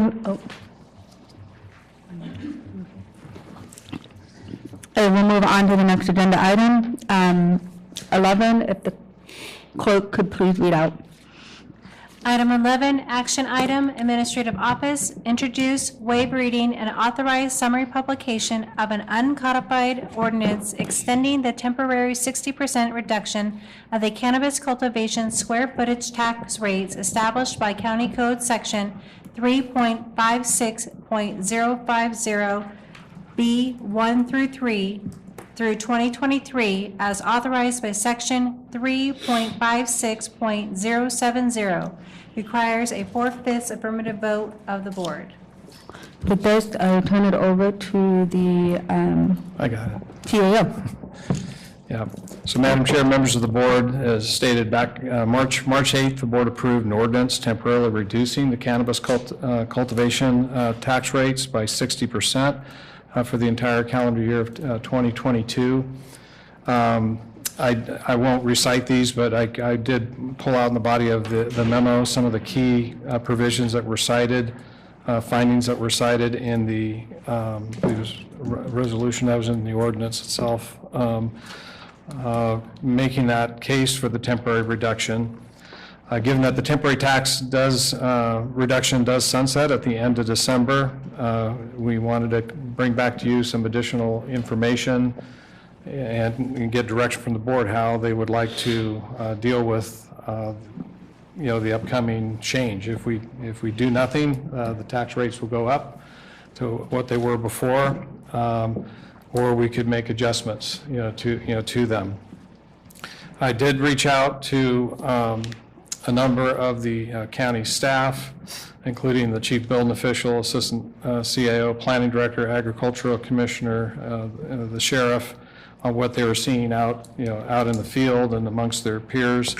And I'll also say a big shout out loud to County Council on the technical help, through this as well. We did contact some of the local cultivators to get, their perspective on what was happening. Also contacted, actually, while we were down at CSAC, at the conference, talked with representatives from the California Cannabis Authority, Joint Powers Authority created by California counties, to get, their take on what was happening statewide, and also got a sampling of what was happening in several other counties in the state. So I will go into this a little more detail. What did I find? I gave you a history of the decline in wholesale prices for dried cannabis flower in Calaveras County. We did have received early indications pointed to the loss of approximately 10% of Calaveras County's permitted cultivators as we move into 2023. And other counties are experiencing similar losses of their smaller scale farms. Beginning July of 22, the state curtailed its $150 per pound tax on cultivation and moved that to the retail, folks. But the retail folks appear to have made reduced the amount that they're willing to pay. I assume to absorb that additional tax, coming from the state. And at least the bottom line is that the state tax savings have not been realized by the local farmers, the local cultivators. Cannabis sales and profits are down as supply expands across the state and beyond, as buyers have more and cheaper choices. That's a little supply and demand, happening right now. Examples of what's going on in some of the other counties, Humboldt, probably the most aggressive thing I saw was they did reduce tax rates, actually suspended them altogether for 2 years. But also Sonoma with Balance, they reduced theirs by 45% for 2 years. Lake County reduced theirs by 50% for 2 years. And Monterey has a different kind of schedule, a little more complex, but have made some changes in theirs. So overall, the Calaveras legal cannabis industry is still in its infancy and will continue to evolve over the next few years. Tying into, I did get some additional information I asked from Mr. Oliver that kind of related to some of those bullets from last year's action by the board. 41% of cannabis permits are delinquent on their third quarter taxes. So it's just very recent information in. What can you repeat that? 41% of cannabis permits are delinquent on their third quarter taxes, which is very close to what we were experiencing last year, as 42% at this time. And then we were just asking, what about appeals on revocations? And it says that appeals have been requested on 6 of the revocations, permit revocations, because of the late payment on taxes. So that's just a little additional, information. I gave you a chart that your board has seen about, the history of our receipts, cannabis excise tax receipts.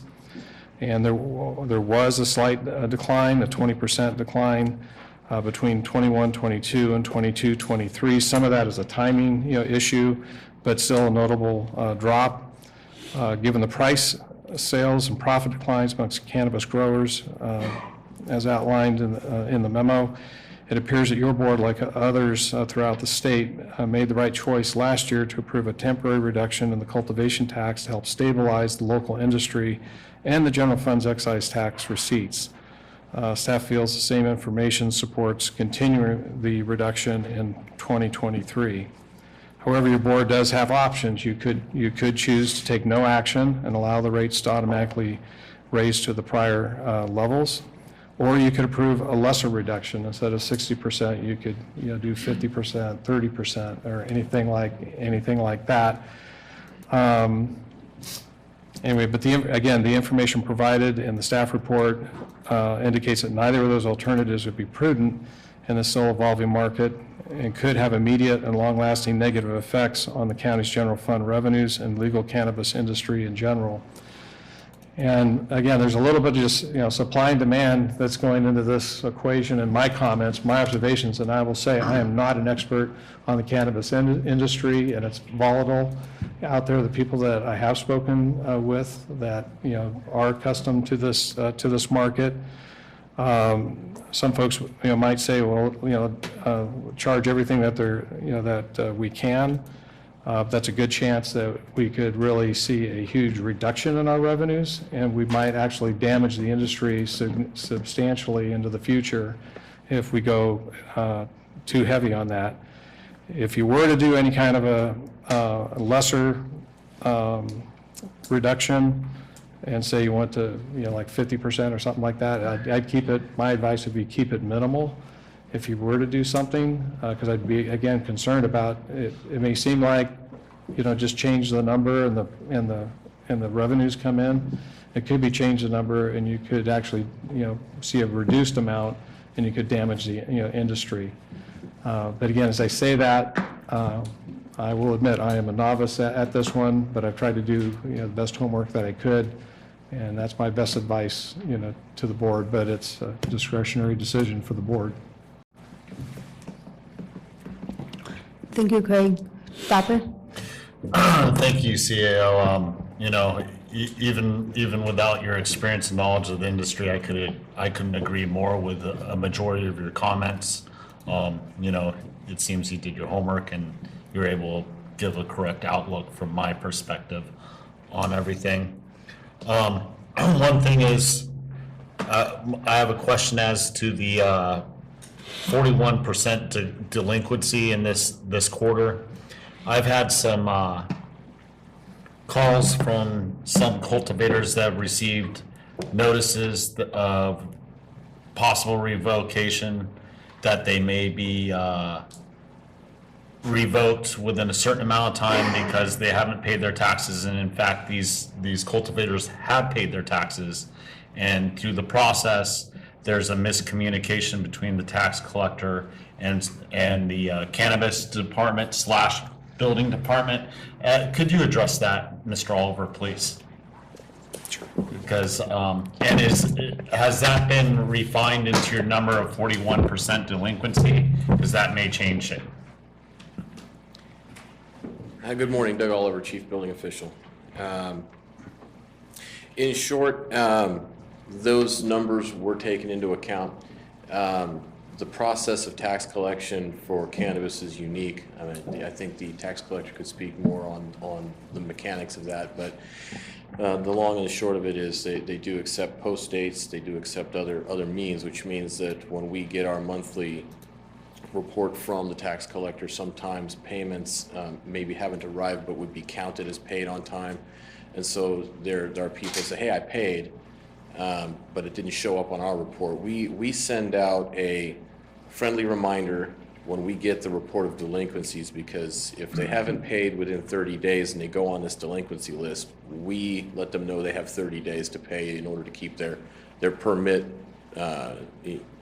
active. So they still have another month to come in or prove that they paid. If it's not on the list currently, we've just asked that they provide a receipt or some proof that it was in the mail with appropriate postmark. We are working with the tax collector on improving the payment reporting so that we can include it in to track it so that all departments see all payments, and it does open the door for online payment of your taxes, which is something that Lahua and I have talked about.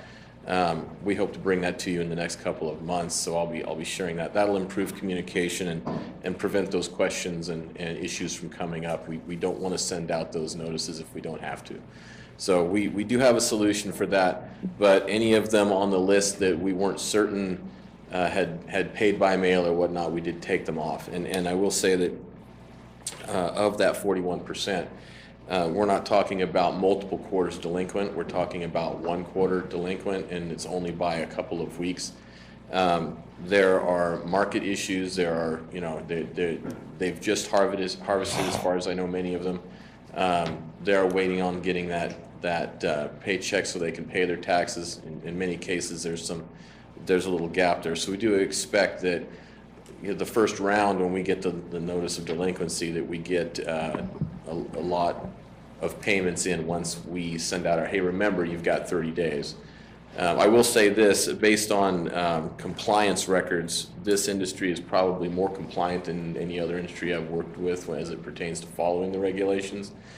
Our standard, if we have the best possible codes, the cheapest process, the fastest process, we're still going to get on average 74% compliance for building permits, for that sort of thing.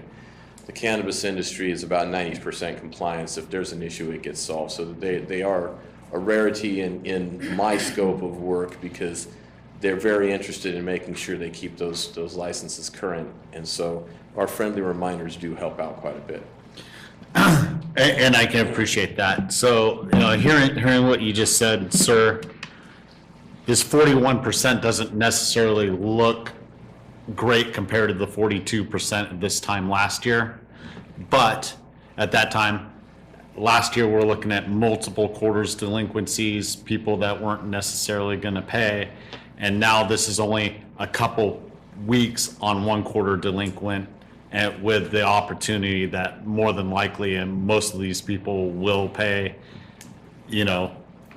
provided that they have the money and they move their product.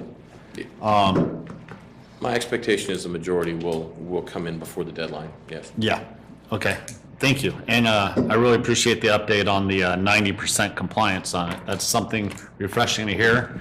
That tells me that, throughout everything we learned over the years when we put forward this ordinance, and now that you've taken, so to say, this bull by the horns, sir, that you've implemented, some strategies to help bring people into the fold so that we have a majority of good actors with it, working with us. Thank you, sir. I'll pass that along to staff. Thank you, Doug. Thank you, Madam Next, Chair. do you have a question for Doug? Yeah. Oh, okay. Yeah, I just want to emphasize what Ben said about the tax collector and communication. Please express to the tax collector, if we don't get the opportunity, we need to get this figured out. It's kind of embarrassing for someone to have to prove to your department that they paid another department.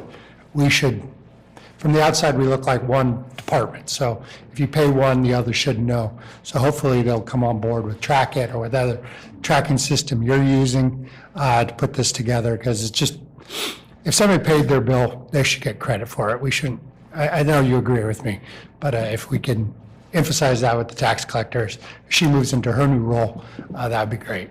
And I'll do that personally as well. I appreciate that. I do want to make it clear that in no way am I saying that there's any miscommunication. It's just processes with two departments need to be worked out, and she's fully aware and committed to it. We've talked a couple times already, so I expect in the next couple of months we can bring you something in a study session that you'll be happy with. Right. I mean, it just, somebody expressed to me the other day that they had to prove that they'd paid their taxes to your department from tax collector, and I mean, come on. Easy to sort out. We'll make it work. Thank you. Thank you. Are there any? I will say this, I don't disagree with what Ben and Jack say. They don't need to prove it. I mean, that's up to us. You go in, you walk in, either you mail it in, or you walk into the counter and pay it. You get a receipt, but she should record that. And because it belongs to you, because you're sending out the notification, not her, that's delinquent, that we need to make sure that she's online with it and you get the information as soon as you can. We hope to bring you an online payment solution as well. So there's some good conversation happening between the two departments right now. Thank you. Thank you. Okay, do we have any board questions or comments, any other on this item before I turn it over to public comment? Callaway? The last time we discussed this, I made the recommendation of, I believe it was 75%. I'd like to throw that out to the board, again, to consider increasing from 60 to 75% reduction in the tax. As the staff report said, this is an industry still in its infancy, And if we don't do anything, we're doing a lot of damage to the industry.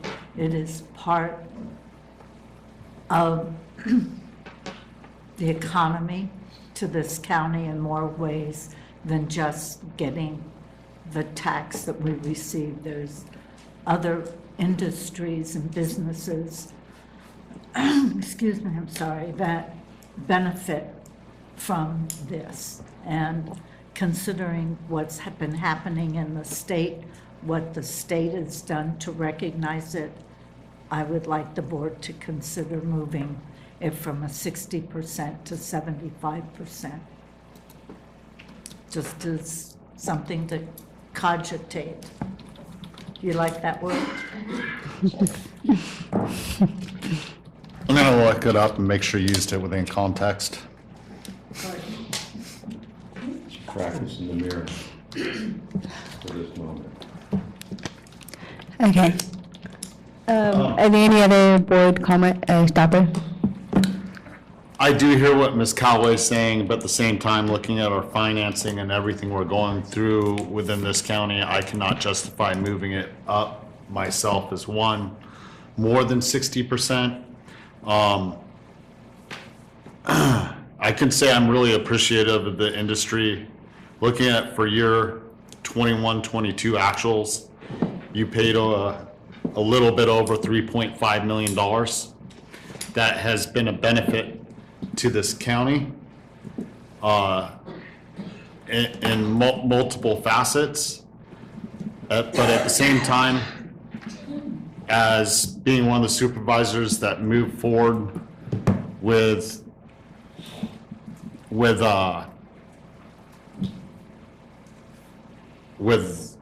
you know, bringing back cannabis to the county, we did also make a promise to the people that you were going to make a contribution to the community, and you do that through other, you know, investment to other businesses and such. When it comes to, you know, buying materials, all the building, all the contractors you hire, the people you hire within the community. There's multiple facets, but there's also the facet of this money that helps benefit the county in substantial other ways, more so than what you've done. So I, for one, cannot justify moving that up above the 60% that we've already done, with the exception of Humboldt. We're in line with a majority of the other counties, if not a little bit more than a majority of the other counties that have reduced taxes within the state. Callaway? I'm not going to go back and forth on. Oh, we're not going to play badminton. I think as the staff report said, it's gone from $500 a pound to $30 a pound. That's a lot more than 60%. And if we want to help the industry and we want to make it part of the economy, that we need to go a step further than what we're doing now. And I'd like the board to consider that, because as we start losing farmers, then the impact to the county is even more. And I think the decision for me isn't just on the income, the tax money that we receive, the estimate 2.8 million, which is estimated for 22, 23. As the growers start leaving the county or closing shop, and all of us know growers who have done that, what is it that we can do to help them survive? That's why I'm asking for a increase in the percentage drop of taxes. Thank you. Are there any other board comment? Okay, with that, we'll move on to public comment. So how we're going to do this is I'm going to start in the room. and then I will go to Zoom. And then just a friendly reminder for those of you in the room, please pay attention to the light, the green, yellow, and red, and each comment has 3 minutes. Okay? You're up. Chair Follendorf and members of the board, good morning and thank you for the opportunity to be heard. My name is Zach Trevon and I'm an attorney. I represent cannabis startups and businesses operating in about 10 different jurisdictions. And myself and my clients have been fortunate enough to get as many facilities permitted here in Calaveras County over the last 3 years or so. I'm here today in support of my clients who are in attendance here, including Whiskey Slide Farms LLC, Pinnacles of Prussian Hill LLC, Vulture Farms and Processing Corporation, as well as HWMC Farms, as well as in support of my friend, the prodigious Mark Bolger, and his company Rimrock Farms. I'd hope to provide some additional context because my office represents operators in many different jurisdictions. And we appreciate the consideration of staff, especially the recommendation to continue this financial relief that we've been receiving over the past year. I would say that those in the room today are committed. They're sticking it out. Many have had to take on third-party financial obligations in order to maintain their regulatory financial obligations and tax obligations to the county, whether that be taking on financing, robbing Peter to pay Paul figuratively. They're doing what they can to stay in the game and weather this horrible market. The difference between who is going to weather this storm and come out the other side and who will fall by the wayside, in addition to the resolve of the operators themselves, is the responsiveness of our government counterparts. And through the action that you took last year, you have allowed this industry to continue to survive. And speaking as far as context is concerned, other jurisdictions with higher populations and more revenue being produced from traditional industries, to them, the budget impact of cannabis revenue is relatively small. For many of those counties, their lack of responsiveness is due to the juice not being worth the squeeze, so to speak. Here in Calaveras County, we are not in that position. Cannabis represents a significant part of the local economy. It produces jobs and a substantial amount of revenue.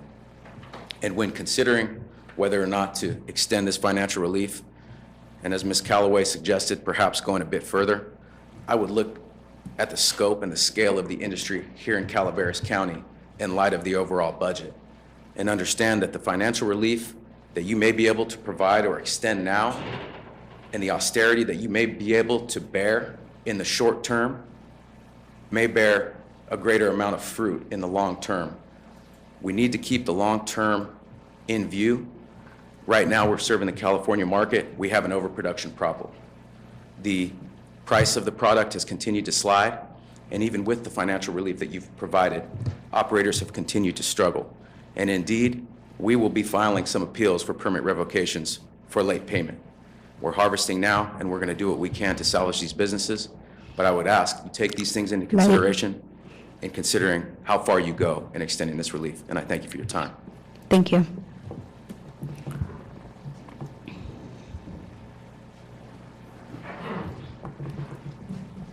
Good morning. Good morning, board. Good to see you guys again. Bert Schufelt from the Angels Murphy area.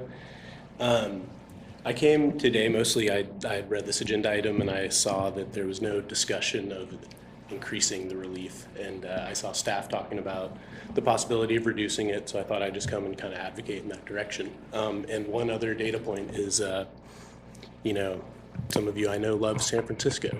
It's well known for not taxing too much, right? They've eliminated their entire cultivation tax for the next 2 years as well. That's a jurisdiction we didn't talk about. When Measure G went into effect, according to the numbers in the agenda packet, the price for a pound for a grower was about $1,000. According to the numbers in the agenda packet now, it's less than $150. That's an 85% reduction in revenue to the farmer. I think it would be pretty appropriate to continue that reduction to in line with the prices of pounds, because when we first came to you guys for relief, 4 members of this board thought it appropriate to reduce it 60% when we had felt a reduction in revenue of 50%. So it just stands to reason that we're hurting worse than we were last time. The same remedy that you as a board decided was reasonable at that point was 60%. we're in worse shape. We need more help. It would be nice. And you know, when you give blood, you don't give 9 pints because you're not going to get any more after that. And that's a point that a few people have made. If you squeeze us too hard, there's not going to be any tax revenue left. It's just basic free market economics. So I think that we should go a step further than what Madam Callaway said, and that is go up to 85%. I would love if we could follow Humboldt and not have banned the industry in 2018, but we didn't, so I don't anticipate us doing as good as Humboldt on tax relief, but that would be ideal too. The way Measure G was written, you guys have wide discretion to adjust rates, provide incentives, and make it better, and that was what we voted on, was that you guys could tweak it because sometimes these things need tweaks. So I would just, like you guys to think about maybe going above and beyond the 60% because we could do it. I reduced my canopy in the last year. I went from an acre to 10,000 square feet. That was a reduction in revenue for you guys. The reason I did that, a large piece of the puzzle that we put together in my business was that canopy tax. So you're going to see more farmers reduce their square footage than you realize without further relief, and you're going to get less money than you think. So just think about, we talk about free market stuff, let's think about it. Thank you.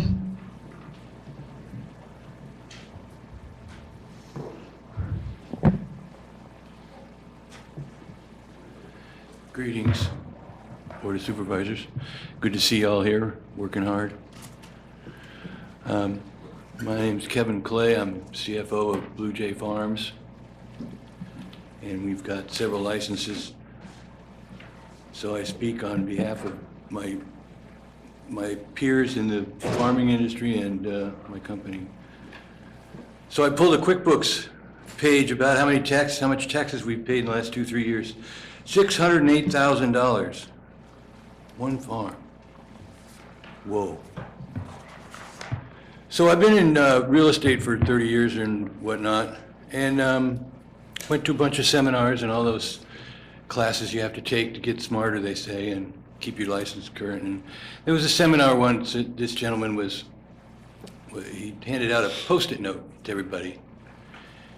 And it kind of struck me as to what that was all about. And he finally went through it and said, if there's something I'm talking about and you want me to go deeper, and that was his sign to stay on a particular subject to help the classmates understand things. So that kind of struck me. And I started thinking about some of the similarities and how I'd like that to make sense to you, to understand what I'm trying to ask here, is that the farmers have gone deeper. They've all gone into their pockets as deep as they can. They've all gone into their savings. They've all gone into their retirement. Some have gone south. Some still owe taxes. Some still owe vendors. They are going deep. They've gone deep. They've gone into their time that they spend with their family to stay in compliant, to make everybody at the state and the county and all the other things we have to kind of make happy. So what I'm really here to ask you is to go deep. Take that first year and go to zero. You want to make it slow. Yes, you certainly have that right. But make it zero, let those 41% catch up with the taxes they're behind and paying the penalties. We've struggled tremendously. I know all that. You know all that. You really do know all that. You've been given all the figures and the numbers and everything. But we're here to survive, and we want to survive, and we want to pay the money that you need to keep your budget allowed. So my statement is, go deeper. 1 year, zero, and then you can reassess. Thank you for giving me my 3 minutes. Have a good day. Thank you.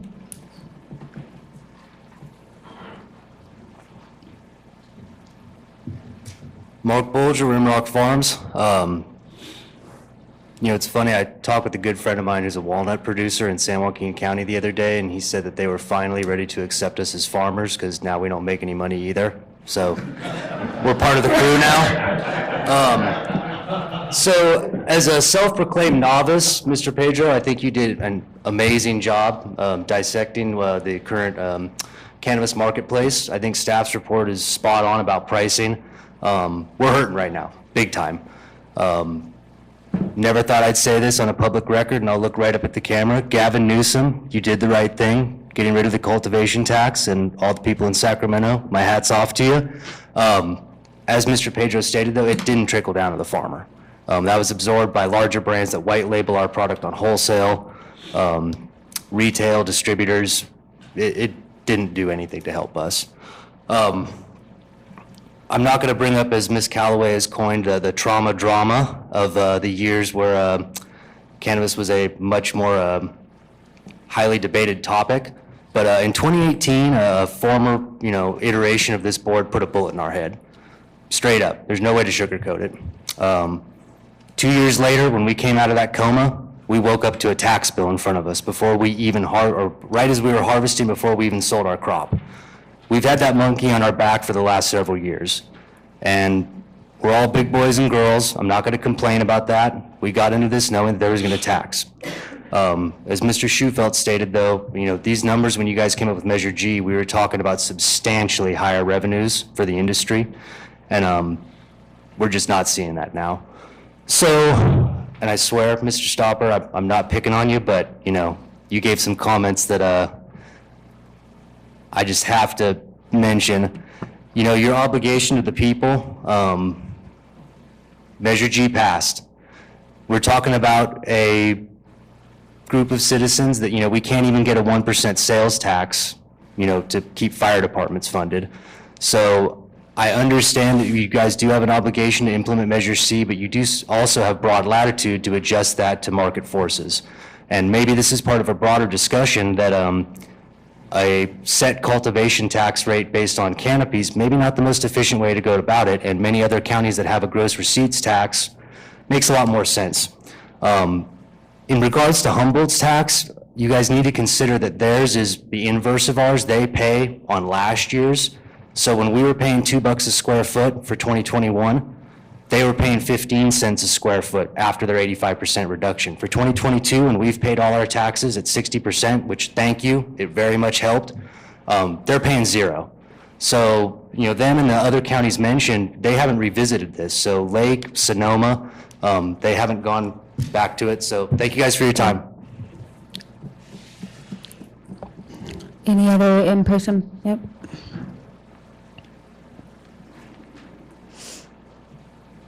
Hello, and thank you for allowing me to be here. I'm Michael Leary with Vulture Farms and Processing. I have a broader view of the cannabis industry because I not only own Vulture Farms and Processing, but I'm president of the board for a company that owns Wonder Tree Distribution, 5 dispensaries throughout the state, a delivery service that reaches from Fresno to Sacramento, from up here in the foothills into San Francisco.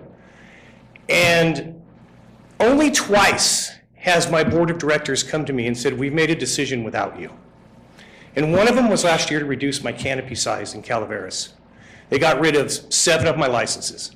They said, we can't afford to pay that up there anymore.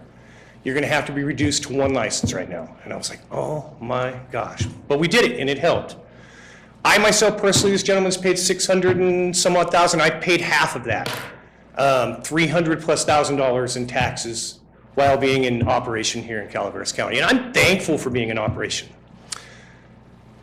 I get nervous up here, so if I look like I'm shaking a little bit, I am. I get nervous talking. But my board came to me the other day and told me that they're gonna make some procurement changes. That Humboldt County will be the primary products that are coming through our stores because their price is going to be cheaper. Now I can look around this room. I owe all these people money from my stores. I owe all money. Every single one of them. And what's sad to say is I got to tell them when I'm done paying them, I can't take their product anymore because the price is higher because of the tax. And sorry to break it to you guys this way right now, but that's reality. That's what's happening. So, and I'm also a resident of Calaveras County that has a Calaveras County farm. So when my board did this to me, they're doing it to me too. But that's the business decision that needed to be made. And I just wanted to pass that on. Thank you. Thank you. Are there any other in-person comments before I switch? Al? Al Segala again, Taxpayer Association. I don't grow or smoke weed, but I know people from my real estate business that do have farms, and I know a little bit of history about prohibition, and I think there's lessons to be learned. Government got into the alcohol business, regulate it, well actually to ban it, to try to improve human nature.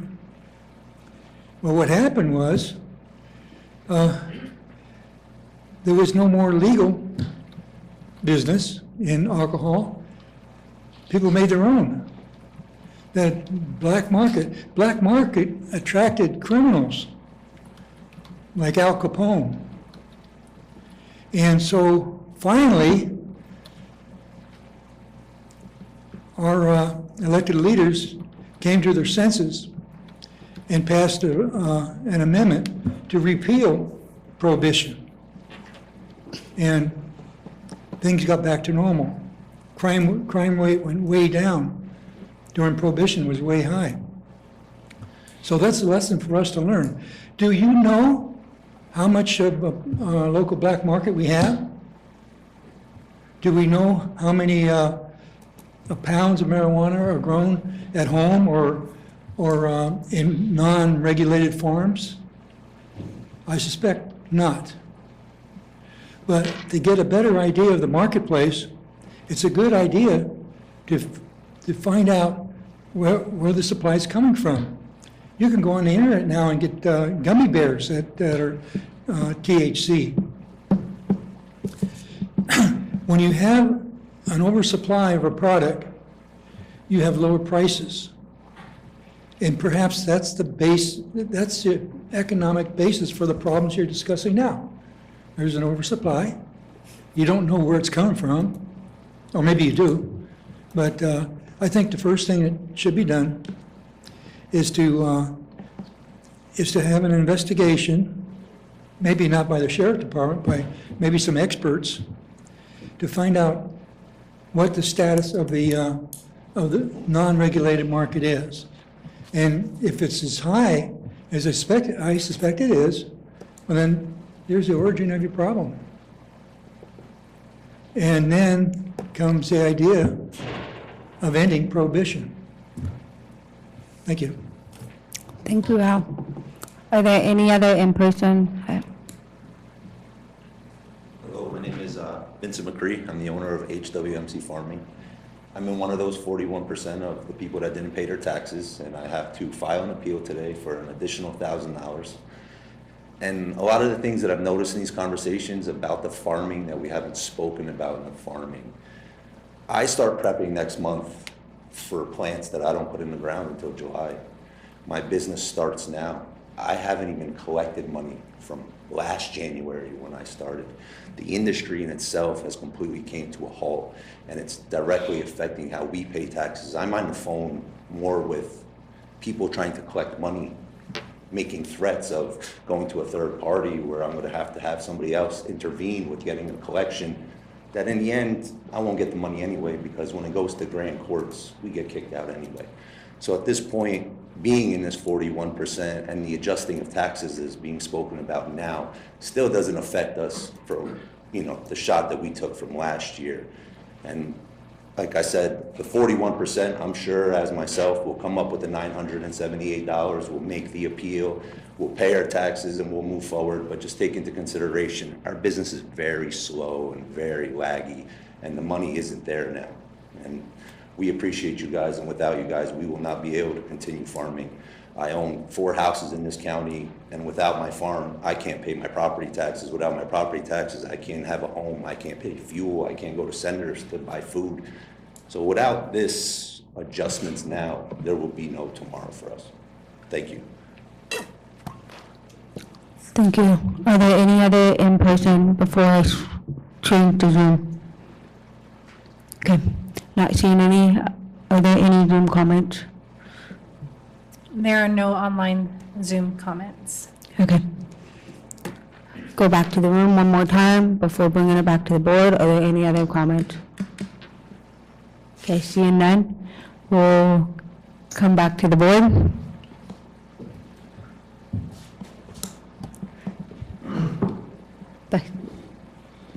Jack? Thank you, Madam Chair. I would be, several, points I want to make. First off, we put about $1.2 million a year into the MET program, marijuana enforcement program, to deal with illegal growers, and that money comes directly, it goes into one big pool, but I always think that it comes directly from the growers. We have a lot of regulatory issues to take on in the state, not the least of which is illegal dispensaries and places like Los Angeles that hurt our farmers. But that's above our pay grade here. So I certainly understand the challenges of farmers. I get paid for my pears in December that I harvest in July, if I'm lucky. So I hear you and I understand the timelines, and that's why, but unfortunately, or fortunately, I have access to other federal loan programs and banking programs that you do not. And that's something else we need to fix. But again, above the pay grade of this board at this time. But I think the most important thing I learned is that it takes 4/5 to pass an ordinance like this. And I've got at least, and it sounds like we're going to stick it at 60%. And so if you want a motion, Madam Chair, I'm willing to make one. If you want to call the motion, yes. I'll make a motion to accept item number 11 as written. Okay. There's a motion on the floor. I'd like to do a modified motion, What is that modification? that we increase the temporary 60% to a 70% reduction. Here's a modification on the table. Is there a second? Actually, it's modifying my motion. Modified, So Jack? no. No. Okay. So there's none? I would like to speak. I'm going to vote no. I voted no last time. And I would like to modify your motion. You would have 5 votes if you move it to 50%, which was brought to us last time and recommended to us last time. I could go with the 50%. I understand the industry, but there's other industries out there that are struggling too. This industry, we've gone through a lot, you guys. I've been through a lot with you guys. They still don't pay federal income taxes in other industries that are struggling also out there. And one of them is the steel industry. Still pay federal income taxes. So it's kind of a split thing here on those taxes versus federal income taxes.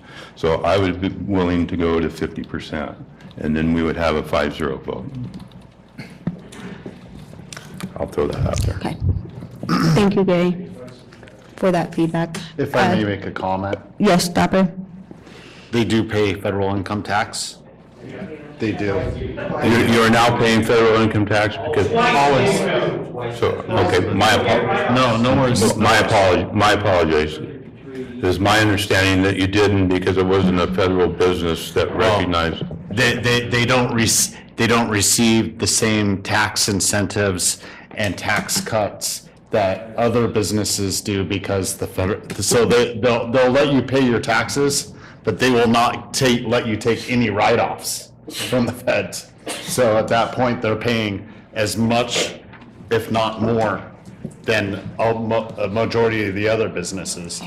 So just for clarity. Okay, well, I thank you for clarifying that, and I apologize to you because it was my understanding that because it wasn't, the federal government does not recognize this industry, that there was no federal income taxes paid on it. So, my mistake. Whether the feds agree or not, they'll take your money. We all know this. It's painful to me every year. And knowing that, did that change your opinion, Gary? I will vote for 60%. You will vote for 60%. Yep. Okay, and that's not a modification. So we need to go back and we need to recall the motion. I have the attorney. Just so we're on the same page and clear. So we had a motion. Technically, we shouldn't acknowledge a motion until it has a second. And then someone can propose a modification, but only if the original mover and the seconder, I don't know if that's a word, consent. So you want to start over and just do it clean? Well, I think, so we had a motion. For, as presented, which was to continue the existing 60% reduction for another year. So I think the initial question is, does that motion have a second? Is there a second for the 60%? I'll second that. Okay, we got a motion and a second. So now it could be modified, but those two have to consent. So someone can propose a modification. I'd like to propose a modification Okay. to increase the reduction to 70%. Is there consent on that? From the motion and the second? You're the first call on the motion, Mr. Garamendi. I will defer to you. What do you think? I will follow your lead. Why don't you both follow my lead? While you get claps this time, Marita, that's too painful for me most often. So I will defer to Mr. Garamendi, and I will take his lead. I'm going to vote to keep it the same. Okay. Unless you want to disagree, in which case. Well, back up. you know, I've always been a bending person. I did mean what I said. At the same time, I've heard more information, so I keep an open mind, but I did mean what I said. So you want to go to 70 or? I didn't say that. No, this. Okay, so let's slide. I'm staying where I'm at. Okay, so No, so at the moment, I do not hear that the moving party and the seconding party have consented. So I think the motion is not modified and remains as initially made. Yes. Is that correct? Okay. Okay, we're good? We can move on? Good. Okay, so we got a motion and a second. A call for the vote. All those in favor? Aye. All those opposed? Passes 5-0. Wow. Take a break. Thank you, everyone, for coming today. We appreciate it. And we'll be taking a 5-minute break.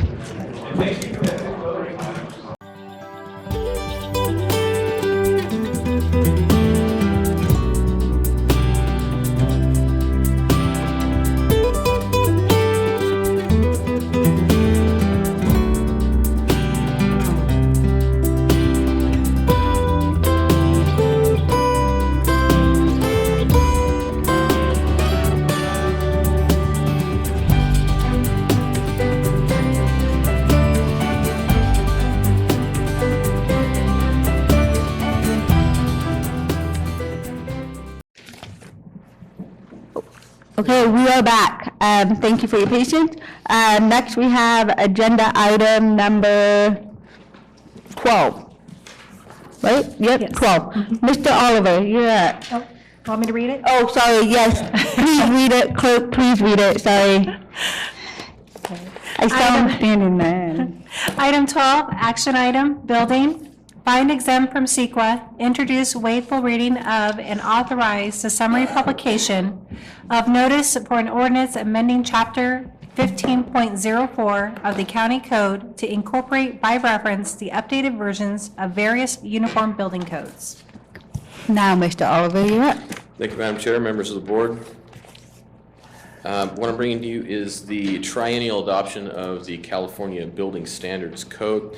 For your board's knowledge, triennially, the Building Standards Commission of California, they adopt the updated version of Title 24 California Code of Regulations known as Building Standards Code.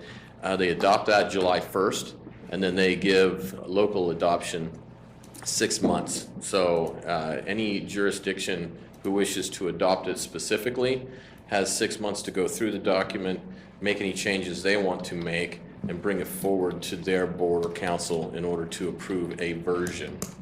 We are allowed to make changes that are more strict or of equal strictness to what is in the code. You generally can't make something less strict.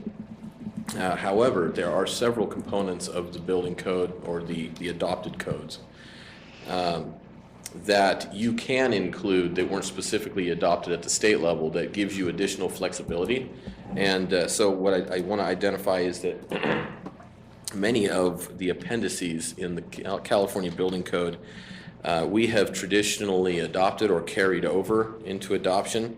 There are a couple of new ones, or actually one new one which changed the arrangement. Appendix B of the California Building Code is specifically for a local board of appeals. Now, currently we don't have a standing board of appeals for the county, and that board of appeals varied depending on jurisdiction because it was contained in the building code as one paragraph, you can convene a board. This appendix is the framework for a board that functions similar to your planning commission. It would make decisions and forward them to your board for ratification. What that allows is, if for any reason there is an issue in the code related to a project that I make a decision on based on my scope of knowledge, and the customer disagrees, they can appeal that to this board so that that board may determine if what the customer is proposing is an equal or alternate to the code.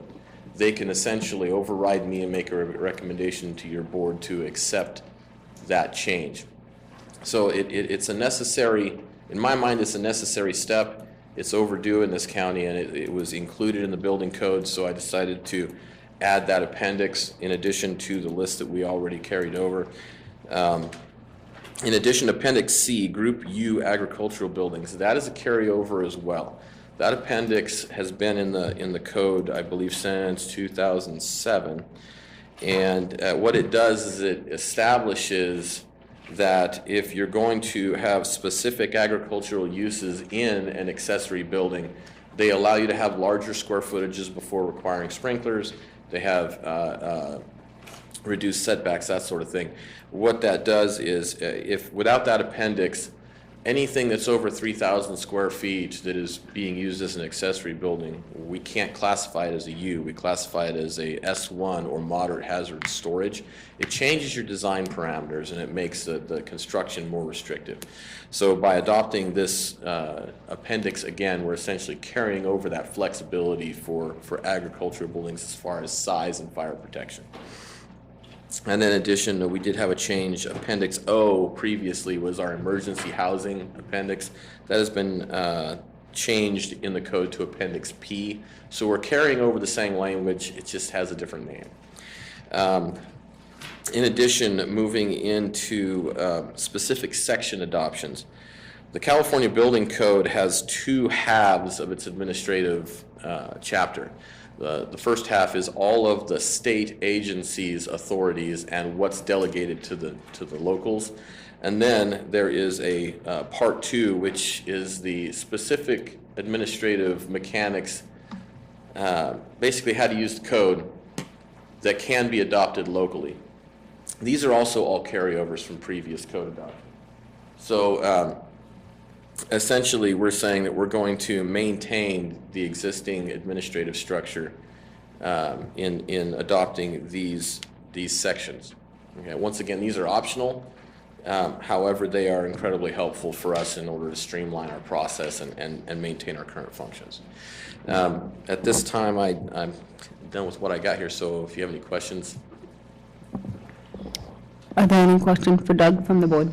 Marita?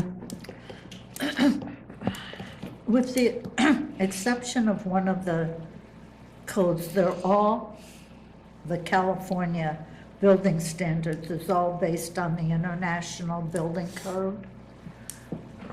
Yes, yeah. I was wondering why we don't call it the International Building Code. Well, because the international codes are the model codes that California uses to develop the California standards. So they took model codes that are international and they make their statewide changes, and then they hand it to us to make our local changes. But we can't make local changes unless we make it more restrictive. Right, and equal or more strict. Okay. And apologize. The one on snow loading under 1504-40, number 4, it's on, I don't know what page of yours. I have This is in it the on- findings, yes? 97. I have it on package page 103. 1504? And so it said the ground, is this based on state law or is a state code? Or is this something that we do more restrictive on the county's part? No, that's just giving specific direction to follow the tables in the code in Chapter 16 of the building code. That Chapter 16 is our load determination and structural design for various structures. It generally does not apply to anyone using the residential code. That is specifically for commercial or anything that's outside the flexibility in the residential code. Thank you. Are there any other questions from board? Dapper? Not so much a question, just to thank you for bringing this appeals board forward. I look forward to having a group of local industry experts, not that, but also with the fact that, Doug, I've really worked with you on a few different projects when it came to constituents reaching out to me, and you've been more than amenable to looking at different ways to address issues and everything. I think you do a phenomenal job, but I think this will be beneficial in that we can bring industry experts in and possibly get more input beyond each and every one of our individual expertise, right? So it's always better to have more minds on something than we have now. Agreed, thank you. Any other? Maruto, do you still have a comment? Okay. Oh, sorry. Okay, if there's no other questions from the board members or comments, I'm going to move it to public comment. Are there any public comment in the room? No? Okay, are there any online? There are no online public comments. Okay, with that, I'll bring it back to the board. Seeing no comments, is there a motion to approve this item?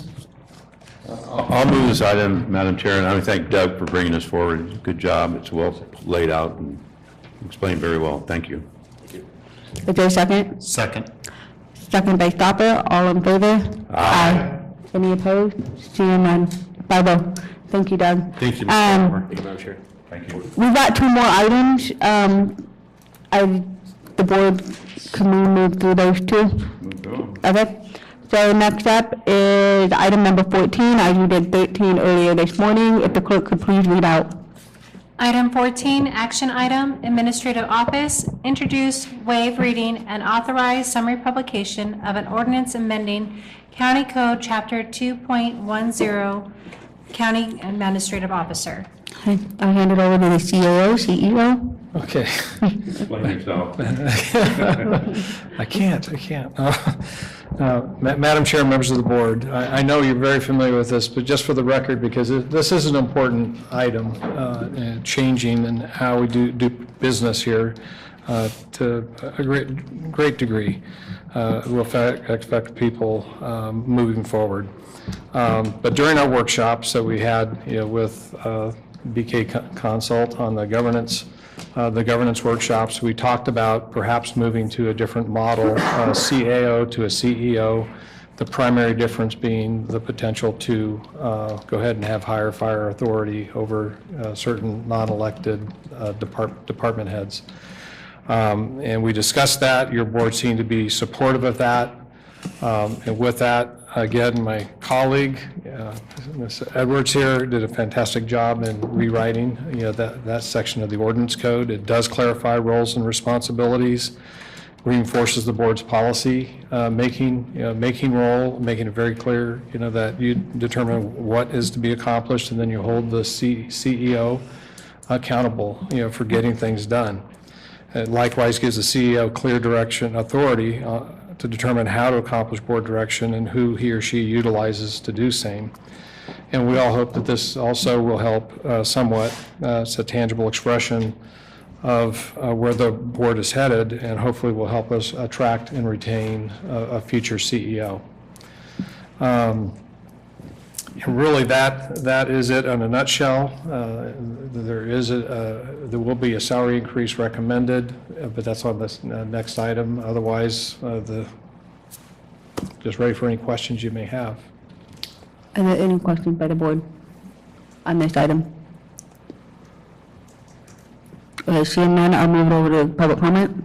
Out there in the room. Any public comment? No? Okay. Is there any online? There is no online public comment. Okay, I'll bring it back to the board. Papa? Madam Chair, I can say a majority of this I agree with. I do see how the purpose serves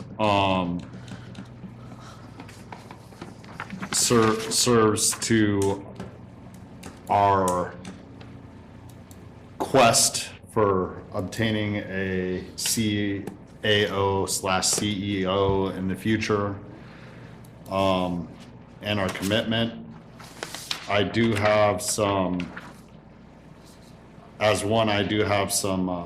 heartburn over the appointment of some of these department heads and conceding that authority from the Board of Supervisors.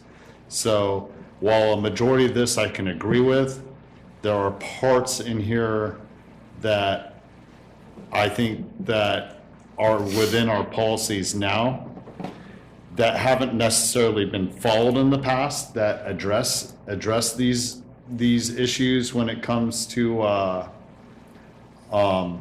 CAO having the authority over departments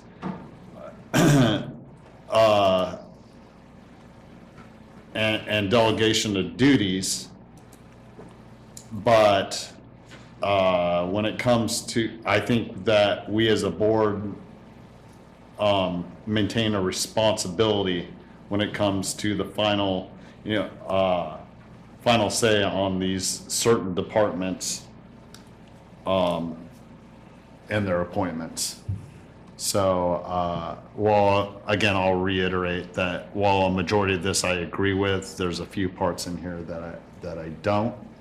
So I have reservations as to the whole of it. Are there any other board comments?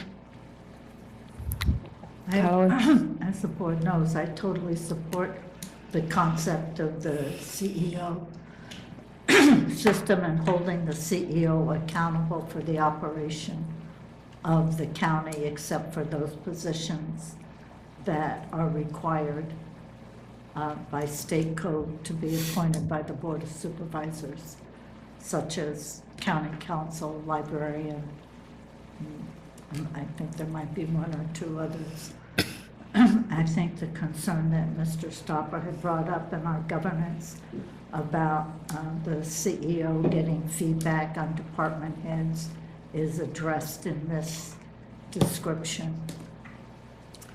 I think there's so many exciting things going on in this county.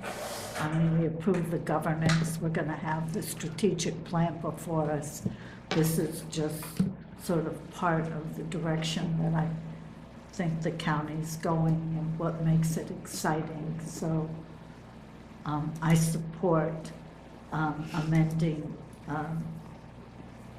introducing and waive reading of this ordinance for the Code Chapter 2.10 for the County Administrative Officer.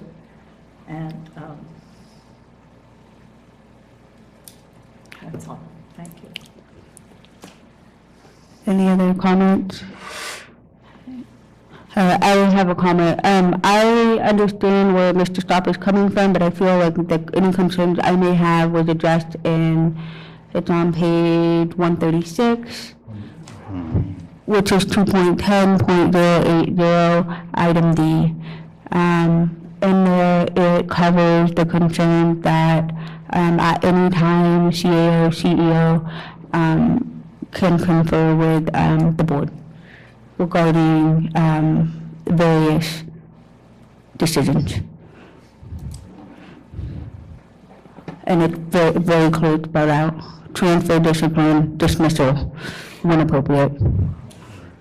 So I think if there's any concerns from the governance manual onto this, I feel like that section really addressed any of those issues of board being part of it. But then again, I believe it goes back to us also holding accountable that position to ensure that they are doing this as such. Other than that, I am happy with the way that this came out, so thank you to Sarah. You spent a lot of time. I think I even caught you here late one night and told you to go home to get a break. So I really appreciate the work that you put into this to bring it here today. Are there any other comments? Are there any? I'm checking with one online participant right now to see if she wants to make a comment. Oh, there is someone online? She made a message comment, but so I was seeing if she wanted to verbally. Yeah, can you read it into, please? Yes, it's from Sabrina Smith. She wrote, "Is there a reason that there would be a salary increase when other county staff is waiting on a salary survey before they can receive?" Oh, that's for the next item. Clerk, that's the next item. Thank you. Okay, Yeah. they put it in right now. Okay. We can read that into the record at the next item. Okay. Okay. So in terms of this item in front of us, which is item number 14, which is the County Code, Chapter 2.10, County Administrator Office. It's a, okay. Stop it. You have your light on? Just to address the D point on 2.10.080, appoint, transfer, discipline, and dismiss all non-elected department heads except as specifically required by law. This changes the structure on who we do appoint and don't appoint. At the same time, a confer is different than a decision. So on that point, I understand where it is that there is an opportunity to address it in a different manner. I still stand solid by that I personally would like to maintain some of that responsibility in the future. Okay. That's noted. Are there any other board members that have any follow-up on that? I just want to bring up one thing, and I understand where Ben was going, and it was part of the conversation we had at our conference when we had this discussion. But if you look at that same section D at the very bottom, where it says, recommend to the Board of Supervisors for their consideration and determination the transfer, discipline, or dismissal of such department head when appropriate. So what does that mean? That when the CEO determines that it's appropriate? I would like to just get rid of those two words and just leave it at dismissal of such department head. It comes to the board for our discussion. Because I don't know when appropriate, what that means. How do you determine well, this one wasn't appropriate, so I did what I wanted, but this one was appropriate, so I brought them to you. Subject to No, the interpretation, from my Yeah, perspective. interpretation. No, and I apologize for any lack of clarity, and I'm happy to make edits that the board thinks would serve to make it more clear. So the intention in D is basically to shift, so I'm trying to think of it, to the fullest extent allowed by state law, delegate the board's appointment authority for non-elected appointment department heads to the now named CEO position. That said, as reflected in the second sentence of D, subsection D, there are certain positions which, under state law states, for better or worse, and don't ask me the logic, some of these have been on the books for many, many, many years. As Supervisor Callaway said, the county librarian, county council, the agricultural commissioner, sealer of weights and measures. State law states that the board of supervisors shall appoint those positions. So the intention here is for those subset of positions, rather than that person being a CEO appointee, the CEO will make a recommendation to the board, and then the board makes the formal appointment. So where appropriate is talking about the positions that by state law, the CEO can appoint. All the ones above that he can, under the first sentence, that he can specifically, without even bringing anything to it. The board is delegating the appointment authority to the CEO for he or she to make those decisions. And then I think the one appropriate is really just speaking to when the CEO believes that transfer, discipline, or dismissal of one of those board-appointed positions is appropriate, then he or she will bring that to the board for consideration. Still, when appropriate, I don't think it necessarily loses anything if you want to remove those two words. It's up to the board. When appropriate could mean anything, so. I think another way of stating what, at least my intention in drafting there, it could say when he or she believes such recommendation is warranted, something like that was my intention.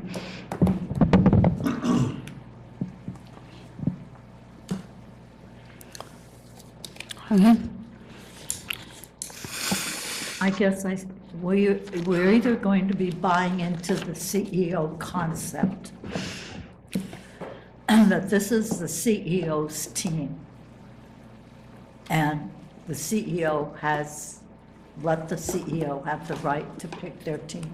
We see things at a much higher, or we should be at a much higher level, not the day-to-day operations of the county. And either we're gonna let the CEO have both feet on the CEO concept of the line without having a CEO that's got one foot in the CAO system and one foot in the CEO system. By law. We have, except for those positions, as Sarah pointed out, that must be appointed by the board. But if a CEO feels that the XYZ department head needs to go, then that's up to the CEO to make that decision.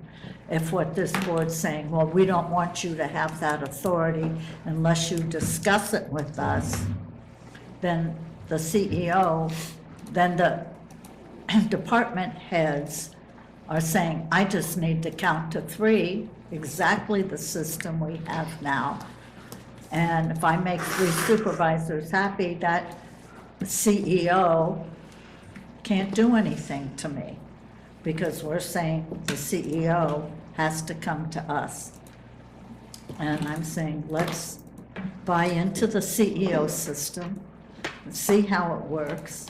Part of it's gonna be the importance of how we pick our next CEO, how you will be picking your CEO.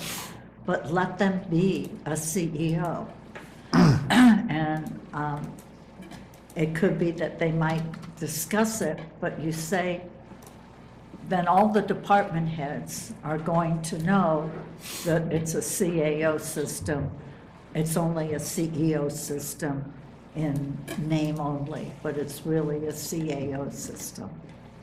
And I just think we need to kind of cut that cord and let the CEO have their team and see how it works. I mean, considering these days we don't, it's hard to find any positions. Why not try it? Just sort of let go. We don't need to control everything. Let go. Madam Chair. Okay. Sorry. Go. Okay. Go ahead, Mr. Okay. Pedro, and then I need to clarify. Okay. Well, I'm going to, say in this setting what I've mentioned to you in the past, regardless of what model is, we follow, it's most important for the CEO to be, supported, trusted, supported, empowered, by the board, no matter what the system. That's the most important thing, all the way down. It does make a difference, as we talked about, if they're going to have the appointment authority. But as I mentioned to you, as a practitioner in this business, if I were to, or anyone else you may hire in the future, more to the point, I guess, if they abuse that authority, make lousy selections, or they just make bad judgments, or particularly on a dismissal situation, and may just apparently reckless, or what may appear to be reckless kinds of actions, they're going to know, that that's going to reflect poorly on them, and they're probably not going to be in the position very long. So that goes into the calculus of anyone in these roles. If they don't give really thoughtful consideration, to candidates that might be hired, they do a diligent job in guiding, directing, and evaluating them. And then if they were to, for no apparent good reason, let somebody go, you're probably not going to hold that person in place very long. I wouldn't, if I were in your guys' shoes. As a practical matter, I know for evaluations, I would still be reaching out and getting your take on people and how they're doing. And I think the department heads would still like to know. That's different than, supervising them directly, but there still needs to be that kind of, communication, so it is a team. So part of what I'm saying is, it's part science, part art of how to do this kind of work, correctly. If the board, were to, change direction and not want to give that full authority, then I would say it's that fundamental, then I wouldn't act on this. I'd leave it as it is, because it's that fundamental a change.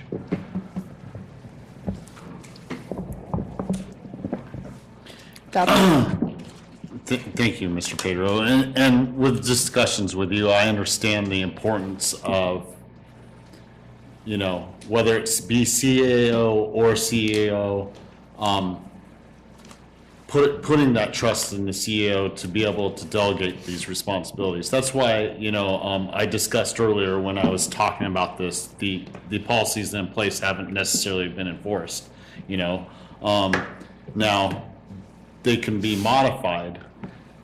This last sentence here says it all to me, because from my understanding, like, let's say the building official or public works officials will be taken out because those aren't part of the state mandatory appointments by the board. Am I correct?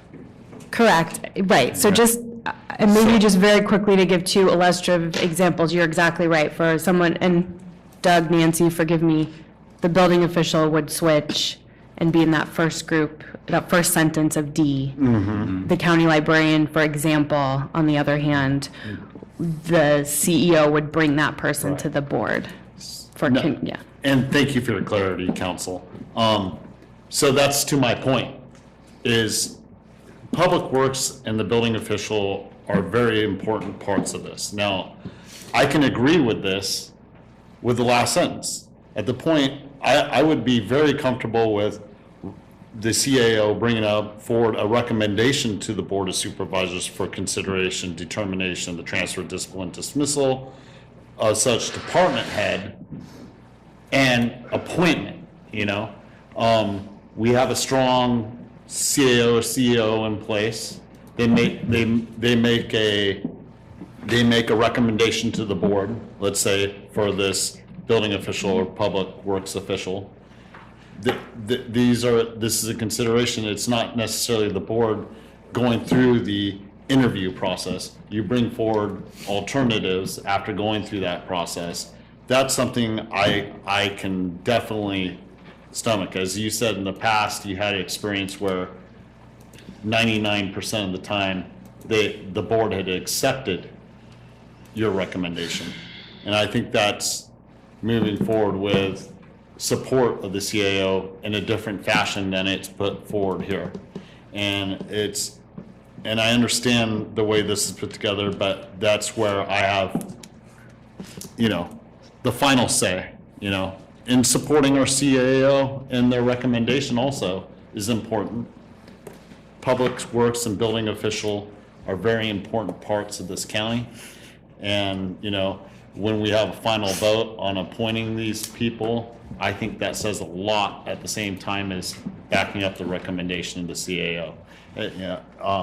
So I'm sorry, I'll stop. Gay? Yes, I have a question for Sarah. If we put this in exactly the way it's stated, how does that affect the department heads that the board has already appointed? Because we appointed them, is it going to affect them, or is it going to turn to the CAO, just boom, you may have been appointed by them, you're now under my control? I don't know if I would put it that way, but this is, for those positions that it would apply to, this does delegate the board's appointment authority, which is its hire fire authority. So yeah, those positions would be, their appointing authority would shift. It would shift? Yes. I'm sorry, it would shift. Okay, I just wanted to make sure that that's that question. Jack? First off, I want to thank you, Madam Chair. First off, I want to apologize to this board. I hope you all don't get this cold. But clearly my meds are running out, so it's going down my face. But what I wanted to do is mix a couple of sports metaphors. The first one is you always change a losing game. And that's what we've been working on for the last couple months, is changing up the game for this county, trying to come up with a plan that will change. I'll make it that way. I agree with both Supervisor Stopper and Supervisor Toffenali. A lot of this makes me very nervous. But, you know, it's a process that we committed to, and I don't want to be the guy who changes his mind when he's jumping off the diving board. That never works well. And so I'm willing to go along with this. The good part about it is, if we're horribly wrong, we'll change it back. But otherwise, we change the losing game. That will mean Marita will be out there doing public comment. It's not a tattoo, we can change it. Okay, are there any other comment? Okay, if not, then is there a motion to support this agenda item? I move this item as presented. Okay, there's a motion. I'll second this item. A second. All those in favor? Aye. All those opposed? No. Move on to agenda item number 15. Oh, Public comment? yeah, we did public comment earlier. Yeah. We did. Yeah, and then remember she read out the Zoom and I said, I went to the room and then she went to Zoom and the person that commented was for item number 15 and we said we'll read that into the record. Are there any other comments? I'm sorry if you didn't hear me out. We did a back and forth, okay. But now you got me questioning. Okay, we'll move on to agenda item number 15. I have the clerk read out. Agenda item 15, resolution, human resources. One, adopt a resolution updating the classification title, job description, and compensation for the county administrative officer. And two, approve a recruitment plan. Judy, or are you changing to Craig? You want to do the first?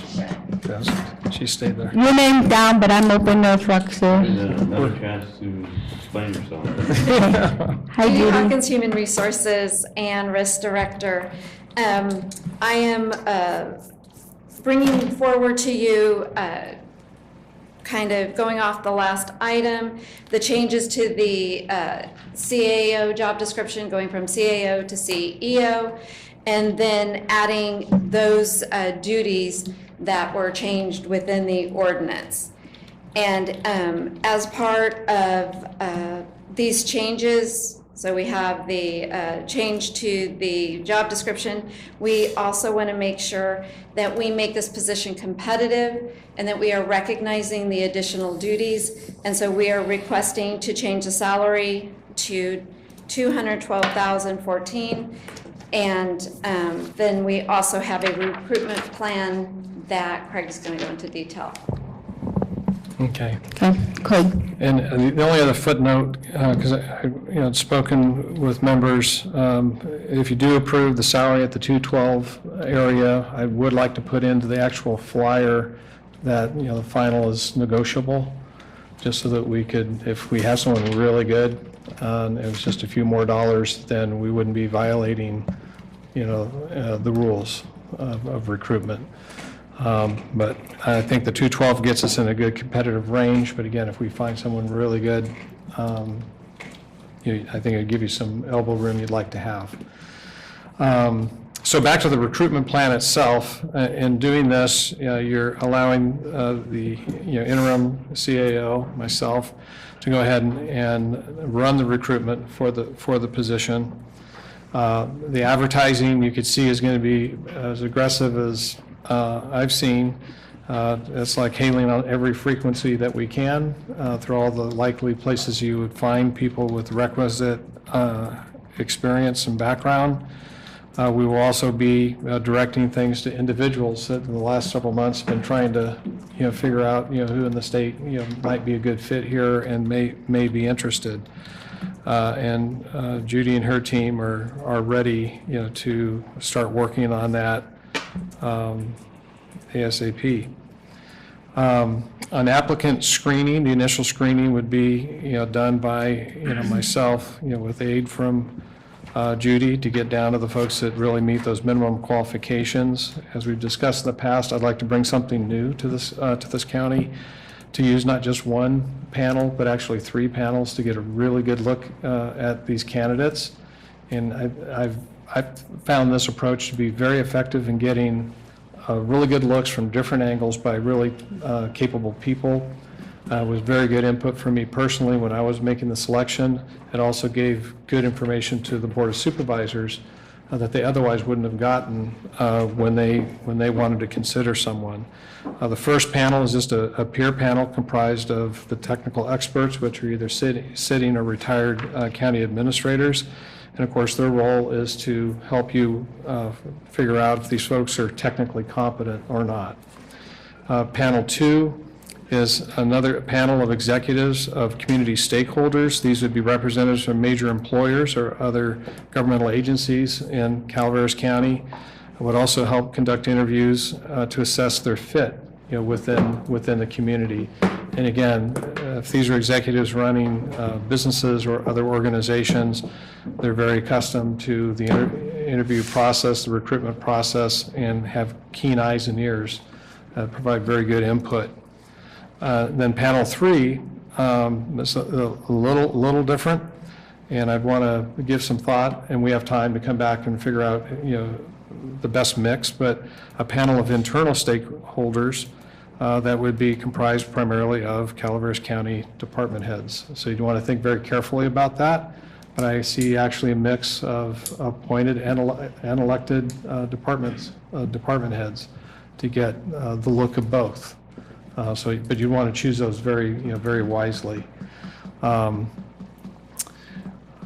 anyway, we would take that input, and put it all together, and I would bring to you, suggest to you, based on the information provided by all those panels, the top group that should be interviewed by the Board of Supervisors.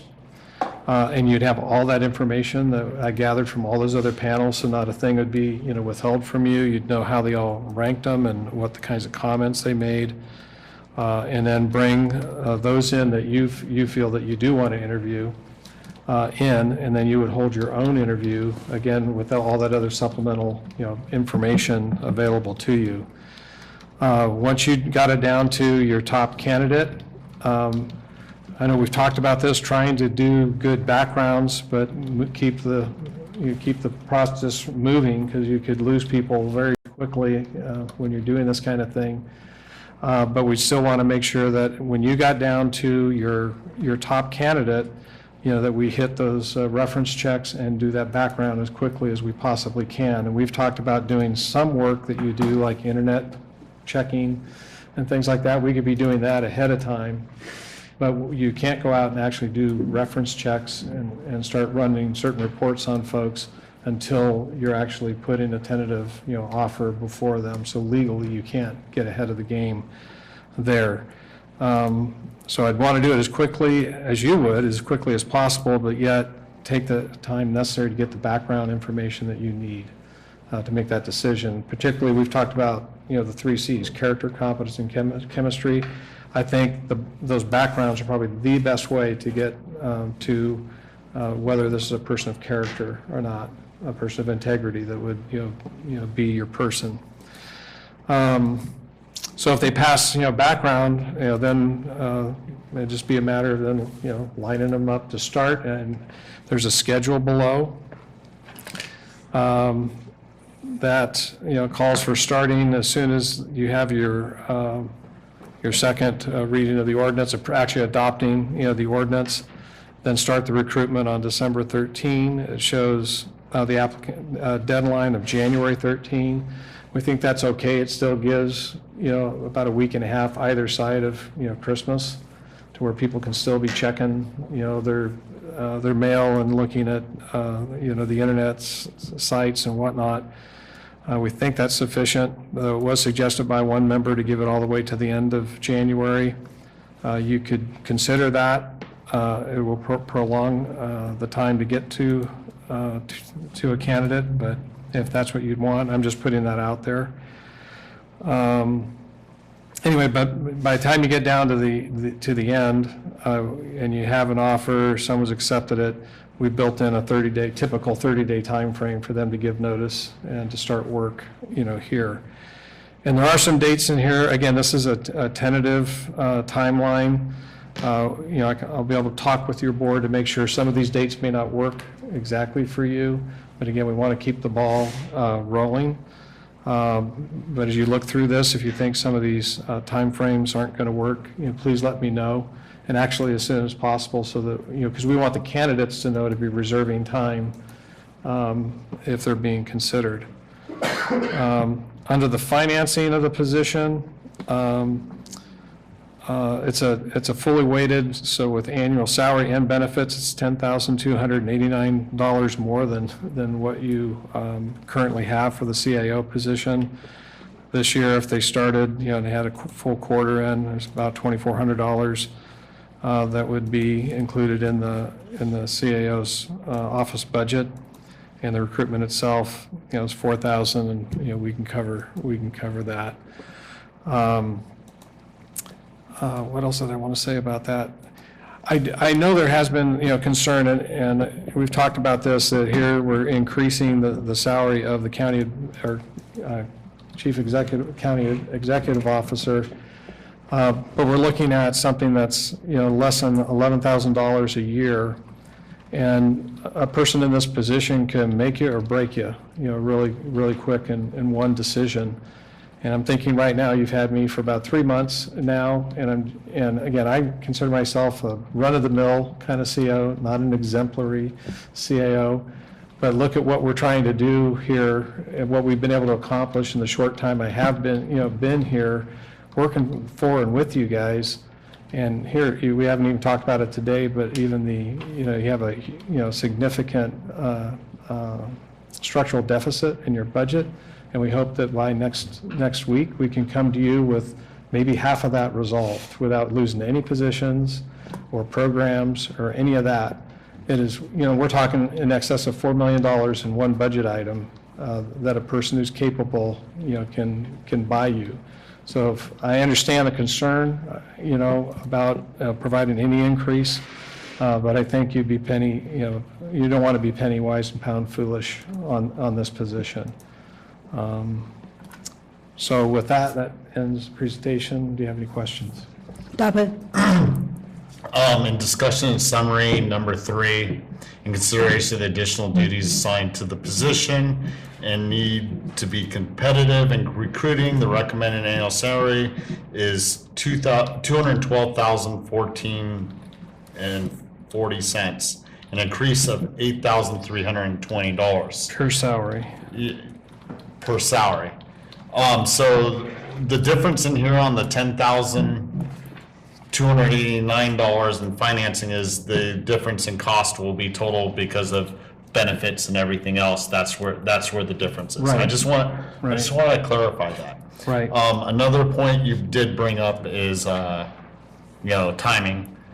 I can understand going through this in search of following a qualified candidate and enticing them to Calaveras County so that we can move forward successfully. We're going through negotiations with multiple unions right now on salaries and everything, and we also have this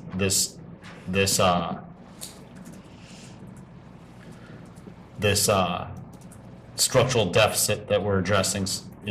Hopefully on the 13th of December, we'll see where we land on that. But so, not being totally against this, I think we're putting a little bit of the cart before the horse. I would like to address the other issue before we address this. What's the other issue? The structural deficit and how we move forward. Oh. That's where it gives me pause at this time. Fully understanding the reasoning and agreeing with the reasoning, and I hear where you're coming from. I think the cart's being put before the horse right now. I would like to see the structural deficit issue being dealt with, and then move on to this. Well, the plan is actually bring it to you, the first installment next Tuesday. But like I said to you, that's going to be certainly a multi-phase process to resolve the whole thing. I hope to have at least one more specific, bite at the apple as part of your mid-year budget process, which would be late February. So hopefully we can knock it down even further. And then I'm hoping that we can then put into next year's budget the final installment that will bring that to balance. But again, that's a heavy lift. It's $9.4 million issue to take it one. Yeah, no, and I think I wasn't clear on that. I like to see part of that bite taken out, before we address this issue. Not the entire thing. I mean, Right. I really, that's a stretch asking for everything all at once. Sure. And I apologize if that's the way it came off. Thank you, Stop it. Is there any other comment? Marita? I see it differently. I look at this issue as the recruitment of a CAO, EO. I see what Supervisor Stopper's talking about is our expectation or evaluation of Mr. Pedro on if he can pull this off. The two are connected, in my opinion. If you want to get going with the recruitment on the plan laid out, then to me, we need to take action on this item. the decision on the structural deficit is going to be a board decision on something that we have to work with our CEO. And I don't see them as being related. What if we don't like what the CEO brings to us? Does that mean we're going to change the pay of a future CEO because we don't like or don't agree with what's brought to us on the structural deficit? I don't see them as intertwined, that they're two separate issues, one of which are things that we can deal with, accept, question now, which we've been talking about frequently, as Mr. Stopper continually reminds us appropriately. But the item before us is a game plan and a salary for the recruitment of our permanent CEO. I don't see them connected. So, I mean, if we don't like this, what's brought to us, are we going to change the proposed layout for recruiting and paying a CEO? I don't see them connected. I think they should be dealt with separately.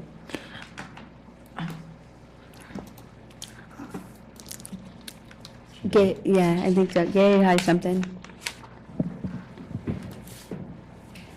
So I understand what Ben's saying, but I think we need to go out for this recruitment, just given the timeline that's here. His time is going to be running short, and this is pushing the envelope the way it is right now, what's in front of us. I do have a couple concerns, though, on all of these interviews that you have going on here in the time frame that you have listed here. The initial screening completed on January 18th, and then the panel interviews are completed on the 23rd. Well, the 18th is a Wednesday, the 19th and 20th is a Thursday and Friday, and the 23rd is a Monday. You have all these panels that are going to interview these people, and they're going to be here that whole time for this interview, missing their work if they're employed still somewhere else. I just have some concern about maybe losing some people based on that they feel that they spent all their time here and may not get where they need to get. I mean, I'm not opposed to it. There's no way that you think that you could do at least 2 of those on one day and 1 on another day, on the next day or whatever, so it cuts it down to the length of time, because they're going to be over a weekend unless they, can drive home from here and then come back on Monday. Okay, maybe I didn't make that clear. The idea would be they would come one day, the 23rd, and you do the panels. They go from one room to another room to another room. We do it all in the same day. Okay, so you're going to do it all in the same day? All in the same day. Because that's not what I was showing, and thank you for clarifying that, because I thought you were going to do it over the 18th, 19th, and 23rd. Right, and then looking at the interview with the board, the second time they would come would be when you interview them. And that would be, I have February 8th or 9th. Correct, I understand there I've seen might that. be some conflicts with those dates, so we may have to look at some others, but then again, they only come for one day. That's Okay. That's amenable Well, to thank you for clarifying it a little bit more, because I was a little concerned Oh, yeah, about I wouldn't that. bring them back, I wouldn't suggest something like that. Yeah. But we've done that. We're getting a lot out of them when they come, but, I just keep moving them through different rooms. Okay. And you have different facilitators in each room. So accounting staff, I'll be one. I think I had Marcos doing one. I think Judy, was doing one, just to facilitate, not to, rank, but just to facilitate it and keep it moving. Okay. So, all right. That's my concern that I had, was the time frame here. yeah. But we have to get out and start recruiting. Again, you brought up you've been here 3 months already, and the time frame is going to be very short. This what we're looking at here. Hopefully this all works, and we can get done in this amount of time that's here. we get qualified candidates that apply. So that's my comment. Okay.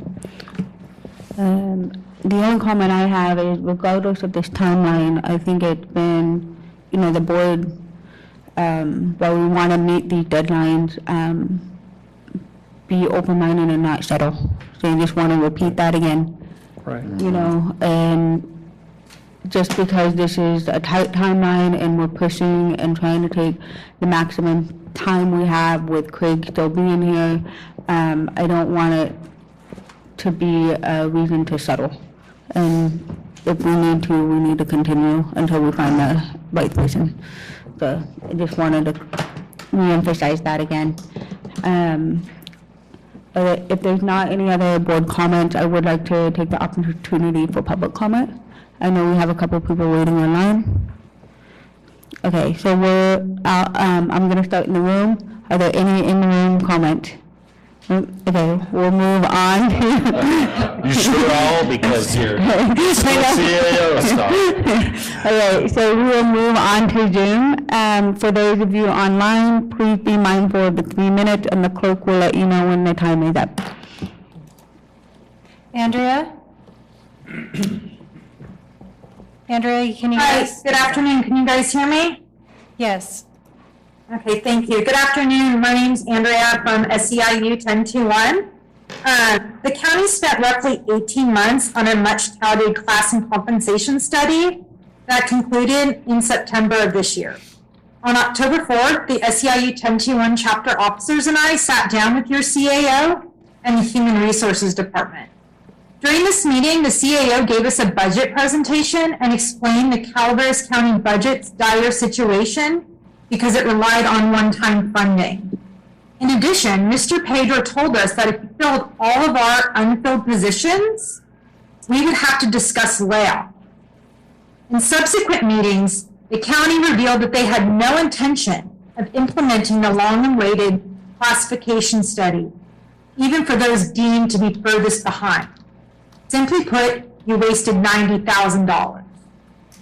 When I looked at the agenda for today, I honestly could not believe my eyes. There's no way a body of elected officials would entertain an over $8,000 raise for a CEO with little to no substantive changes in duties while their line staff is struggling. This is senseless. If you're considering voting in favor of this recommendation, shame on you. I don't want to hear anything about recruiting the right candidate for CEO. What about the behavioral health clinicians that the county can't hire because the pay is so low? I could continue to list positions like clinicians far below the median that directly serve the community and have vacancies yet are not slated for increases. This community's most vulnerable residents are suffering, and it is not because of a lack of a CEO. It's because of lack of services due to extreme staffing shortages that we can directly link to the absence of competing wages. I have spent the last 2 months trying to mend the relationship and build trust between the board, administration, and our membership. There was so much anger and disappointment after the news of the classification study and the feeling that this is how Calaveras County treats its workers. We are the ones who keep Calaveras County running. Through a worldwide health pandemic, rising inflation, and a possible looming economic recession, we continue to do the work of 2 to 3 people at once. But more than just passing us by, giving the top management a pay raise, Calaveras County management is telling us they do not want to invest in its workers and community. Shame on you if you vote in favor of this increase. Andrea, I'm sorry, your time's up. I've got 2 sentences. I will not make excuses if you genuinely believe this is best for Calaveras County. It will be your job to look into the eyes of your employees here at the county, the exhausted, worried, and angry eyes.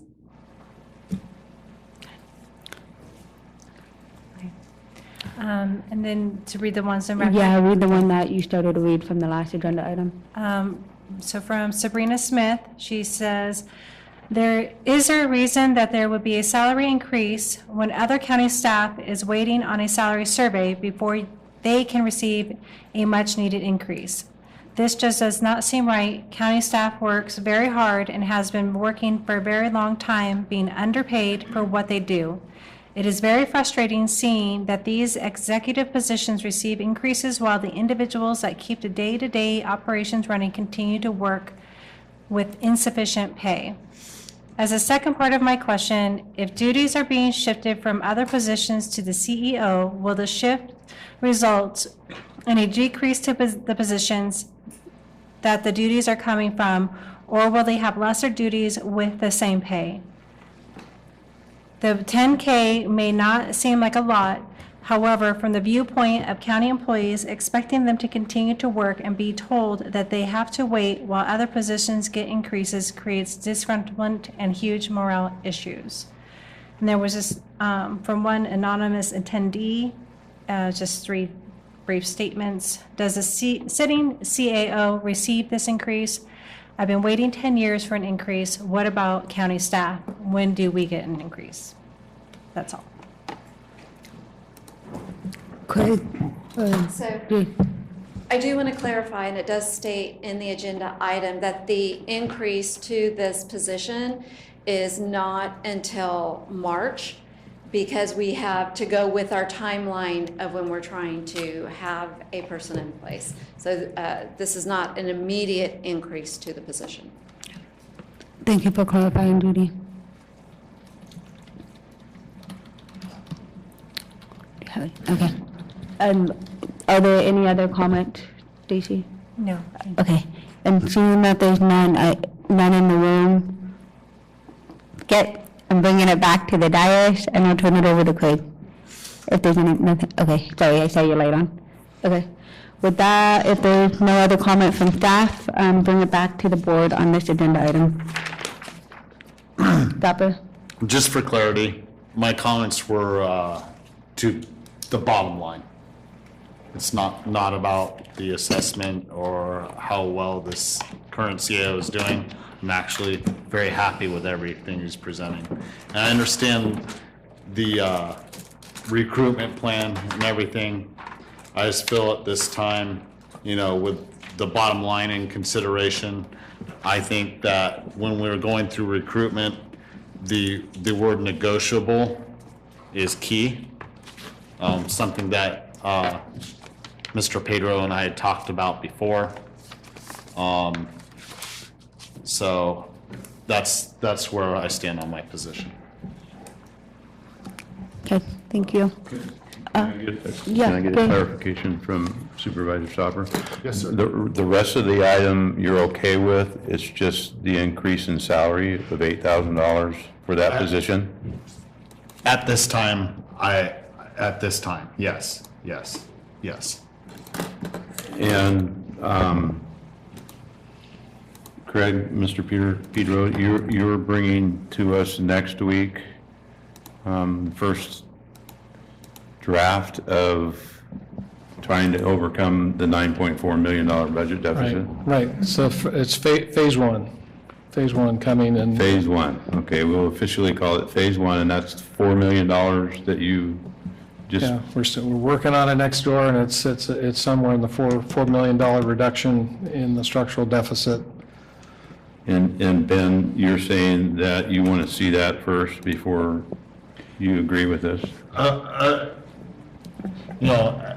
With the salary part, I agree with everything except for at the time of us going through all this, I really feel that we need to address part of the structural deficit before we can justify adding that, total of $10,000 to $10,289 on total costs. Well, it's a total, yeah, because of the benefits and. Yeah. Okay. Okay. Callaway? I move that we adopt a resolution. We cannot go out and start recruiting unless we know how much we're going to be paying the position. So if we want to hold off paying the position, then we can't start recruiting So for the 10,000, I move that we adopt the resolution updating the classification, title, job description, and compensation for the CEO position and approve the recruitment plan. There's a motion?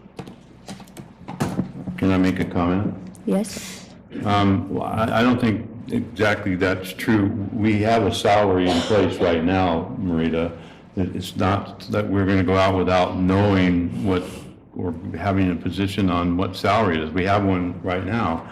I would like to ask Ben if we move this, don't do that increase and go out for recruitment, but only put negotiable behind that. Would you agree to that? Is that something that you would? We have to authorize them a max to be able to negotiate, to be put it on the flyer for recruitment. So we can't tell them to put that and then add the word negotiate. He's already asking for that. Yeah, it's actually, because of the way we're structured here, we don't do ranges in this position, Yeah. it's just one. I'm definitely recommending at least the 212, because I know what the market is, and the kind of caliber of person you're looking for, it'll probably take every bit of that. I was suggesting having some flexibility by adding the word negotiable when we fly it on top of the 212. I think it's important to have that out there, when you go and recruit. It's just the going rates, to get that kind of talent. Okay, I'm just trying to get 5 votes. My motion still holds. Second. Okay, we got a motion and a second. All those in favor? Aye. Aye. All those opposed? No. Aye, for me. Okay, so 4-1. Okay. With that, we have supervisor announcements. I will start with Supervisor Coward. Yes, Supervisor Garamendi. I attended the CSAC conference in Orange County. Okay, Supervisor Toffenali.